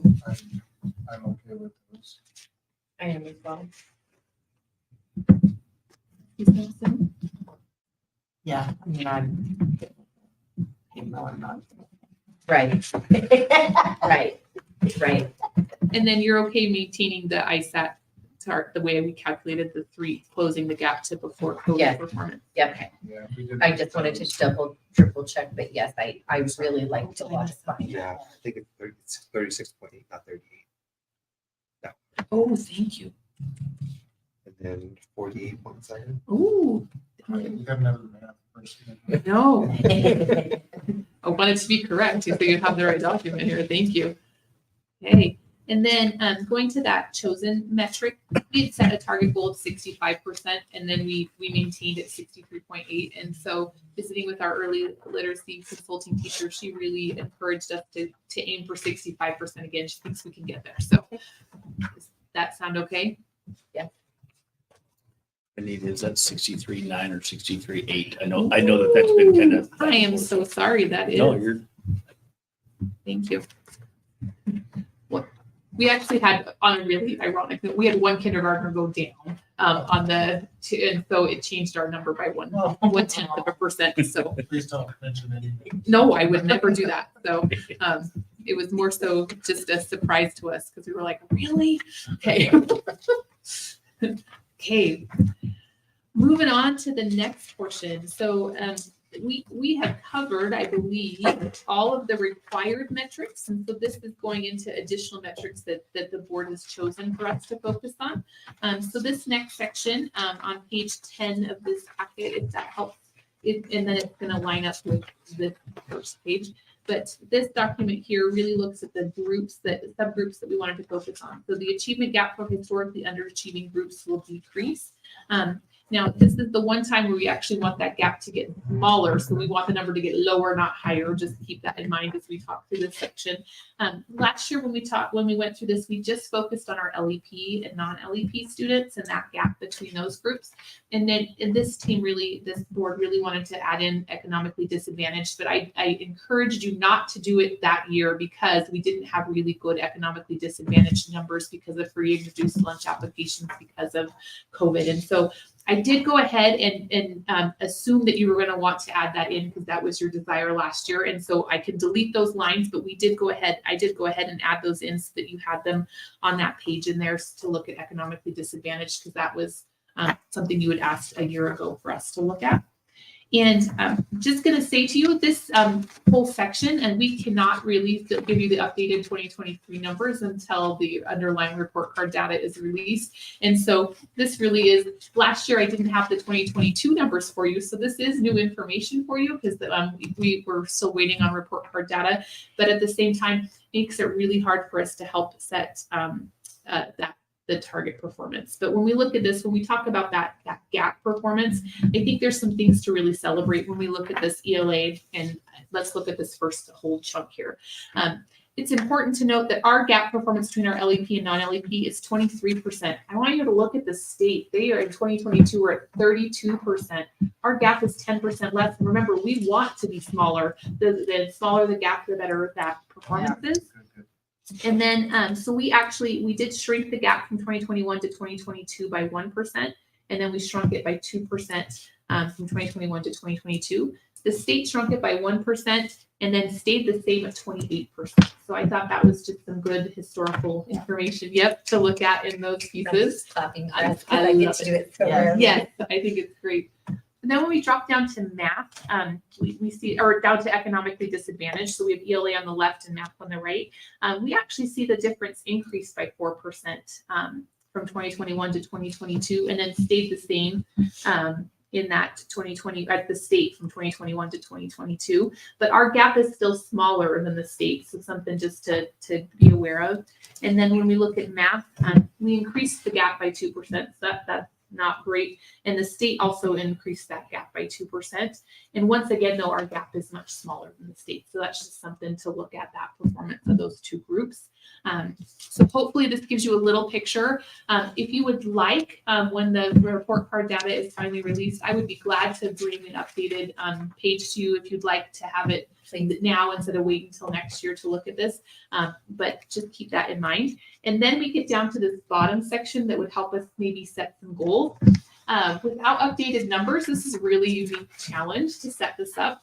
And especially because we had some that we increased, some that we decreased. And so I looked at our 2022 performance and kind of ignored the NSD performance target from 2023. And I thought it might just be realistic that we 1% drop in the 2023 data when we finally get it. I don't know if that'll be correct or not on those subgroups.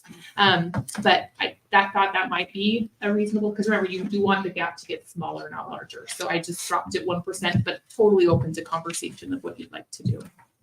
So, try to ask this coherently. Nampa School District is one of, if not the most economically disadvantaged school district in the state. Is that? I mean, that's a broad question. We're one of the highest, I think, large districts with socioeconomic challenges. I think over 60% of our kids now is the latest data I had. That It could be now, but it'll show on our report card more than likely. I think it was 56%. someone just told me that, like 60% after Andy told me that. But yes, And that I mean, takes in a neither lot does of it. different variables. It's not just homelessness. There's a whole bunch of different variables that are associated with that. So, I mean, these numbers are very, very encouraging, the way I'm looking at them, because the state as a whole, and you have a lot of rural districts and smaller districts and things like that that I'm sure add to that increase in the percentage. Nampa. It makes me feel like we know our community. Exactly. Maybe that's what I'm getting at, is that we understand and we know where to target those. I agree with the 1%, maybe even 2% drop as a goal. But I mean, how do we? Help me out, Jason. How do we, what are the factors around that goal of getting from 13% to 12%? What are the factors associated with moving that needle when it comes to economically disadvantaged? Does that make sense what I'm? Yeah, I would go back to if the system becomes aligned, that we can do the things that we need to rather than focusing on everything as a 9-alarm fire. We can start to address the true 9-alarm fires by taking care of aligning the system, that it's not such a resource drain and a time drain on the system by right sizing that. Okay. That's what will end up happening in the long run, Trustee Kirkman. It takes time, but that is the piece of taking everybody from tier 3 and getting down to an appropriate tier 2 and tier 1 intervention. Then I can work on the tier 3 folks and keep providing that support. On top of supporting the families. Yeah. I think having the programs in place to support the families, to support the home, and then being strategic on the other end of in the organization, identifying those tier 2 kids, but you gotta kind of have both. Right, and one, you can't have one without the other. I totally agree. But having a student who is in an economically disadvantaged situation, whether it's homelessness or parents don't have a job or whatever it might be, that shouldn't be the reason for their performance in school. I know it is, but looking at the system, if we can plug that kid into the system that we're creating, that will help move the needle the right way. That's what we're looking at. Very strategic. Yeah, no, spot on. You never want Yeah. that's never an excuse for a student to not be able to perform. Right. It affects their performance for sure, but we have to believe they have all the ability in the world Thank to be you. able to perform. That's what I want. But I also feel like that we've been able to see that with some kids that we've seen repeatedly this absolutely. year. And we've seen some of those supports really stepping in, and we've seen those things become more cohesive.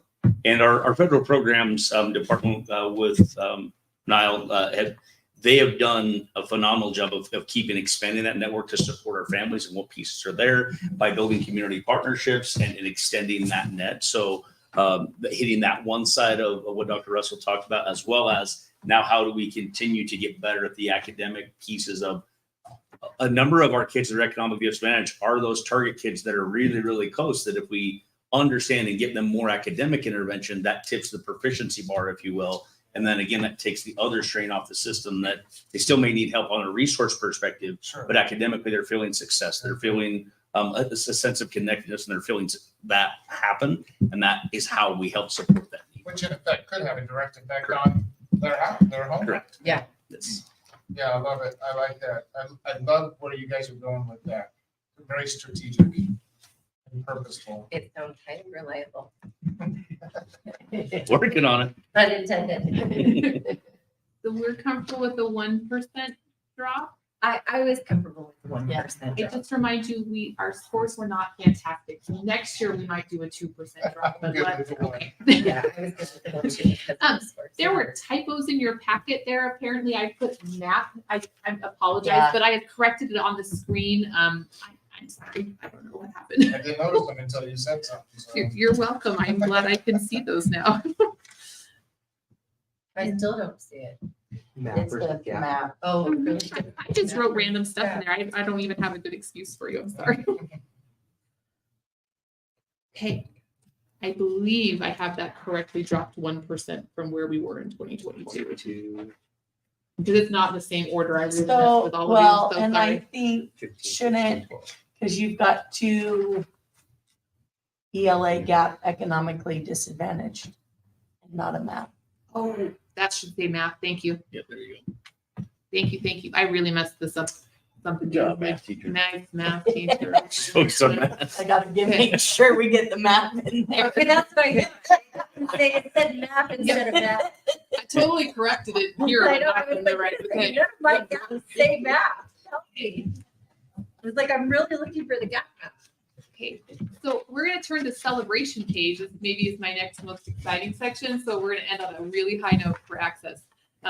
So one of the things that this team is focused on, or the board is focused on, is the percent of ELA or ELs gaining proficiency in English will increase. It's something that has been on our, that we've added as metrics for a number of years. And so we talked about this at great length last year, but we talked, and hopefully you're seeing on page 11 here, some information. I just want to remind you that the state board does not require these, but we really look at this as how we are addressing our LEP students. And this is using the Assessing Comprehension and Communication in English State to State. It's Access 2.0 is the name of the assessment. It's administered to all LEP 1 students. So these are students who are the first year in a U.S. school in learning English. LEP students, so these are continuing limited English proficiency students, and then LEPW students, which these are LEP students whose parents waived LEP services. So their child may qualifies for LEP services, but they said, no, I don't want my child to receive them, but we still get to test them if they've waived the services. So it's in kindergarten, or for students in kindergarten through 12th grade.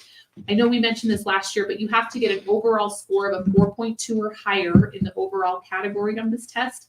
And then you have to get a 3.5 or higher in listening, reading, and writing, and a 1 or higher in the speaking domain. We talked about this last year. I explained to you that all you had to do was participate in the speaking test, and you cannot get lower than a 1.0. So we took speaking off because we didn't think it was an important category to continue to monitor. And then just to remind you, the overall score is composed of 35% based off the reading score, 35% off the writing, 15% off the listening, and 15% off the speaking. Of our 1,848 students taking the Access 2.0 last year, we had 166 students meet the exit criteria in 2023. So just keep that in mind. That's a real celebration, and we'll talk a little bit more about that. Just to kind of look at these, I went ahead and included 3 years of data in here. That 2021 data, we would have given the access assessment in 2020. We would have, right before we would have had kids out, but I went ahead and dropped that information off because I feel like this is still a pretty good picture. What you see is I would encourage you to focus on those top 3 categories, which are actually on the bottom. So this light blue, the gray, and this bright blue. These are those 3 categories we kind of dig into. And when we look at what percent of our kids are following in those top 3 categories, we see that we are seeing a slight decrease in listening. It's still our greatest strength. It almost always is for our limited English proficient students. They listen really well, but we did see a slight drop in that. It also isn't something we are focusing a ton in because we have been putting our time and energy into reading and writing, which we'll look at here in just a moment. Speaking, we happen to see an increase in speaking, but again, all you have to do is participate in the speaking test and you get a 1. So we didn't, I just included it so you could still look at it. I do want us to celebrate when you look at this page and you look at those top 3 categories. We saw an increase in our reading performance in this category and in our writing performance, which is an exciting thing to see. And it also plays into the fact that that's 35% each of that overall score. So we saw that increase in our overall score. Those are really exciting numbers. And so let's drop on down to our little target chart here at the bottom, that English language or English learners performance summary. Our performance in 2022 is 67.4. We did see that drop, like I showed you, to 62.3. So we didn't meet our target in listening. But we still outperformed the state. The state was at 61.3% in LEP performance. Then when we get down to reading, we were at 23.3. We jumped up to 24.7. We did not meet our state performance or our target, but we did still outperform the state in reading for our LEP students. Same in writing. We were at 9.3. We jumped all the way up to 11.2. And so we did meet our target in that one. And then I just want to celebrate again that we're outperforming the state in the writing scores as well.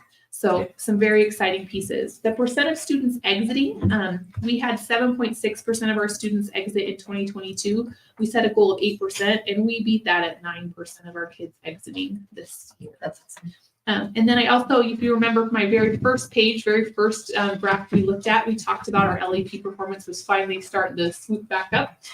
So 54.5 back in 2021 cohort, and we're up to 64.5. And so just kind of keeping those numbers in mind as we look at this information. So I met with our LEP team, because again, this is really exciting information. The state really looks to the time and effort that we are putting into co-teaching and where the board has supported us in that funding and those components of that. And we're seeing a lot of success if we're outperforming the state. So that is worthy of a big celebration, just if you wanted my 2 cents today. And so as we looked at setting, I met with our LEP coordinator and talked with her about what she thought might be some realistic goals in these areas. And again, that real surprise of our listening score going down. But again, we haven't been focusing as much on that as we have reading and writing. And so these might be some proposed goals. We, of course, can put different ones in, up for discussion. I just thought you'd like to end on a celebration note of the LEP performance. So do you attribute a lot of this increase or the success on this page to co-teaching? I truly do, just when you look at And I'm the, not disagreeing with you. I think that's an area that, has that been expanded at all since last year? So maybe not expanded, but we provided further support and refinement of what that looks like to make sure that we're targeting even within co-teaching what specific strategies and models are working. So we continue to improve on that. Yeah, we got COVID, like everything, threw it out for a whack. We kind of got a little tighter last year. I think we're going to get tighter this year. So I would expect us to continue to see the growth with it, but it really is co-teaching. You know, we've been a flagship district for the state. See that? A lot of the state has modeled our co-teaching model to learn from that. And so I think we want to continue. Is that an area that would need additional funding? If we were to look at it? I would say, yeah, as our LEP population continues to grow, and it is continued. It's incredible how much. I think are we over 2,000 kids now? Ooh, I did not get a current number. We're really close to 2,000 kids. Right. So as that need expands, then there's going to be a need to provide more co-teaching. Yeah, so my comment about, it's not always about the money. This is one of those areas that I think would be very beneficial with additional funding, but we're not here to talk about the budget. Yeah, we could definitely explore that, and it'd be good to get our federal programs director's thoughts on it and kind of what he sees as well. So You don't want to add a budget presentation? No, we're not. Let's just throw it all in here. No, I We'll be- I'm not ready for that. I just think more to add to what Trustee Perkins is talking about, but I wonder about adding the co-teaching model to our SPED programs. Yeah. Which is a funding, right? I mean, and more personnel would be needed definitely to do that. But I thankfully have gotten to witness it, and Nampa does a really good job. If I mean, they do understand right, do we an read excellent co-teaching, it was Yeah. Heidi and Heather, right? Yeah. A big part of it, they work with Cherry Creek and Colorado. Yeah. Well, and I think where I went to watch it was at, where's your wife? Endeavor. Endeavor. Yeah, they do co-teaching there. Don't associate me with her. She's way better than I am. So I just. Way better than I am. Oh, I said you were better. No, I should have added that, where you're better at. Yeah. by far. I wonder every time we would have. You're not alone. Are you all comfortable with the proposed goals? Would you like something Yes. different on this LEP access? I felt comfortable with what you had said. Yeah. I'm good. Okay. Yeah. I did. Yeah. All right, just want to try to. So great work. You guys have finished the first set of metrics. We only have one whole more packet to go. Are you ready for the next step? Okay, I'm just making sure I got them all filled in. Sorry. At the end, I hoped you had a chance to look at this as just a summary of our progress. And I went through and talked about the successes and then planned strategies and to address areas of challenge. And so it was in your board packet. Yeah. So I didn't take time to review it, but hopefully you saw that as we went through this packet as we talked through those pieces. Okay. I have to see. Oh, good. I can just slide this. So we are now going to talk about this staff performance report. Maybe. Yes, there we go. So the next section required is the staff performance, and you have to go through and look at the performance of all of our teachers. And so this packet, I I might have been presumptuous, so please tell me if I was, and then I will gladly change anything that we need to. But this is something we went through last year, and you guys chose the performance metric, and so I modeled it after exactly what this board chose last year. But I am glad to make any changes. So here is my Reader's Digest version of how this is calculated. We have to go through and look at every one of the performance metrics that a teacher selects as a part of their collaborative evaluation process with their administrator for what their performance metric is going to be. So they set a performance metric, they get to choose. And we have, it's a lot of voice and choice. It's actually required in statute that there's a lot of voice and choice in how they do this. And so let's say that Mandy and I both picked the Idaho Reading Indicator because she loves the IRI. I made sure I picked you. And Mandy and I both picked the IRI. We both are third grade teachers. Mandy may have chosen to focus on 7 kids in tier 2, moving them to tier 3. And she's going to be able to say what percentage of those students met that goal. But let's say I picked IRI and I decided I wanted to work on moving scale score points, and every kid was going to increase by 5 scale score points. So I may have 100% of my kids move that 5, and we both picked IRI, but would we even be able to compare the scores, the two of us? Because it's completely different things. So how we have done this in a very large district, and this requirement is I go through and look at every single one of the categories, and right here you'll see the number of staff members that selected that performance metric, and these are the categories outlined by the state of Idaho that they can pick from.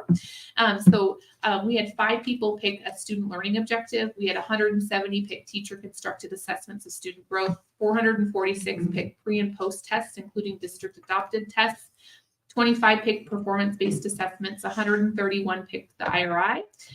8 picked college entrance exams, 37 selected quantifiable goals stated in a student's 504 IEP, and 11 selected school or district measurable student objectives for a subgroup or specific population. That left us just 4 staff who picked a performance category that is not listed here, and we cannot report unless there are 5 or more staff members that select a particular performance category. What we then do is every one of them has to put what percentage of their kids met the goal, but remember how different our goals can be. So this is where we all get to the squishy numbers. And what we did is last year you guys selected median out of these options. We have a range of people from 24 to 95%. The median was 81%, and the mode was not applicable for the 5 staff members. And so I did go ahead and include that data like we did last year, which were the 3. You got to see the range, the median, and the mode. And I did go ahead and match what we did last year. Last year, you guys decided to use median, and because it's apples and oranges, it's completely new staff members. In fact, there were a metric on here last year that we didn't even have anyone pick that category this year, or enough people pick that category. So you just have to delete it because you don't have any performance data for the next year. But remember, we all could have picked very different goals within that. So this is one of those kind of squishy ones. And this is how we tried to bring structure to this requirement that was put into place just a few years ago. And what you guys decided last year was that you picked median, and then you were going to make your performance target the same as the year before, because it's going to be different people who pick that the next year. And so you just kind of met it that way. Does that make sense?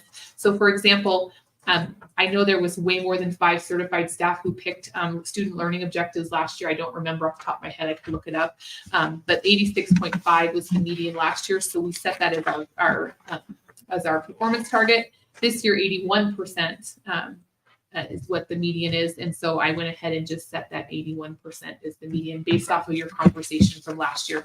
And this is super muddy. It's also the last thing we did last year. And you guys were all just like, does it meet all the criteria? Yes. And so I don't want to take out your voice on this, but I kind of hope I explained where the numbers came from. There's so many factors involved with that. Oh. It's just, Mhm. I felt the same way about this last year. Is that there too, with like, you have hundreds of people doing totally different things, and we're looking for. Different every year, and you're trying to categorize them and it's set a amazing you get goal. to this. And then it's a amazing that state you get to requirement. this point. I'm pretty proud of myself that I get here every year. I'm not gonna lie, but Yeah, I agree. I have no interest in changing the median. I like zero. I mean, honestly, it is, yeah, I agree. I can't even speak to it anymore. I felt the same way about this last year. I believe we said that same conversation, but We did. okay. I think what we look at barring any of all those variables, you just take a snapshot and there's movement. There's positive movement going on, and that's what I look at. I did too. I take a look at the snapshot of the numbers. You can get lost in the weeds and be lost forever. So I'm good with that. You outdone Yeah. yourself again. Any business will tell you 80% proficiency moves the needle. Okay. And again, different people, so it's. Nope, Yeah. Just, Nope, and it's all about 80%. I really am good with it. hey, Except that window at 79. No, there wasn't. Where?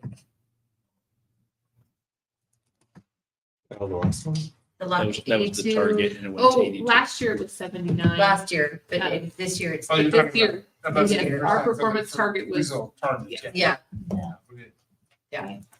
So you have officially made it through all the required components of the continuous improvement plan and all the additional metrics that you chose. And I typed them up here into this green because part of that requirement is that if you board approved it, that you also speak to it, feel like you had a collaborative approach to it. And that we get it posted to our website, and then I can submit all of the documents to the state board so that they can then review and approve or not. I will tell you that last year, again, I've done this for this is my 9th year doing a continuous improvement plan, and last year was the first year they did not give us feedback that they wanted us to change something that we didn't meet a requirement. So it was kind of an exciting year. Nice. Yeah, I don't know. Hopefully, we can do it 2 years in a row. So you need action from the board on this. they would like it. It is the next item on the agenda. It is. So. But I just wanted you to see what the final thing would be once you had a chance to create it together. Well, as soon as you hit save, I'll make a motion. Sorry, autosave is on, but I just saved it again. If this is an action item, I will make a motion, Chair, to accept what's been presented and direct staff to submit this to the State Board of Education. Second.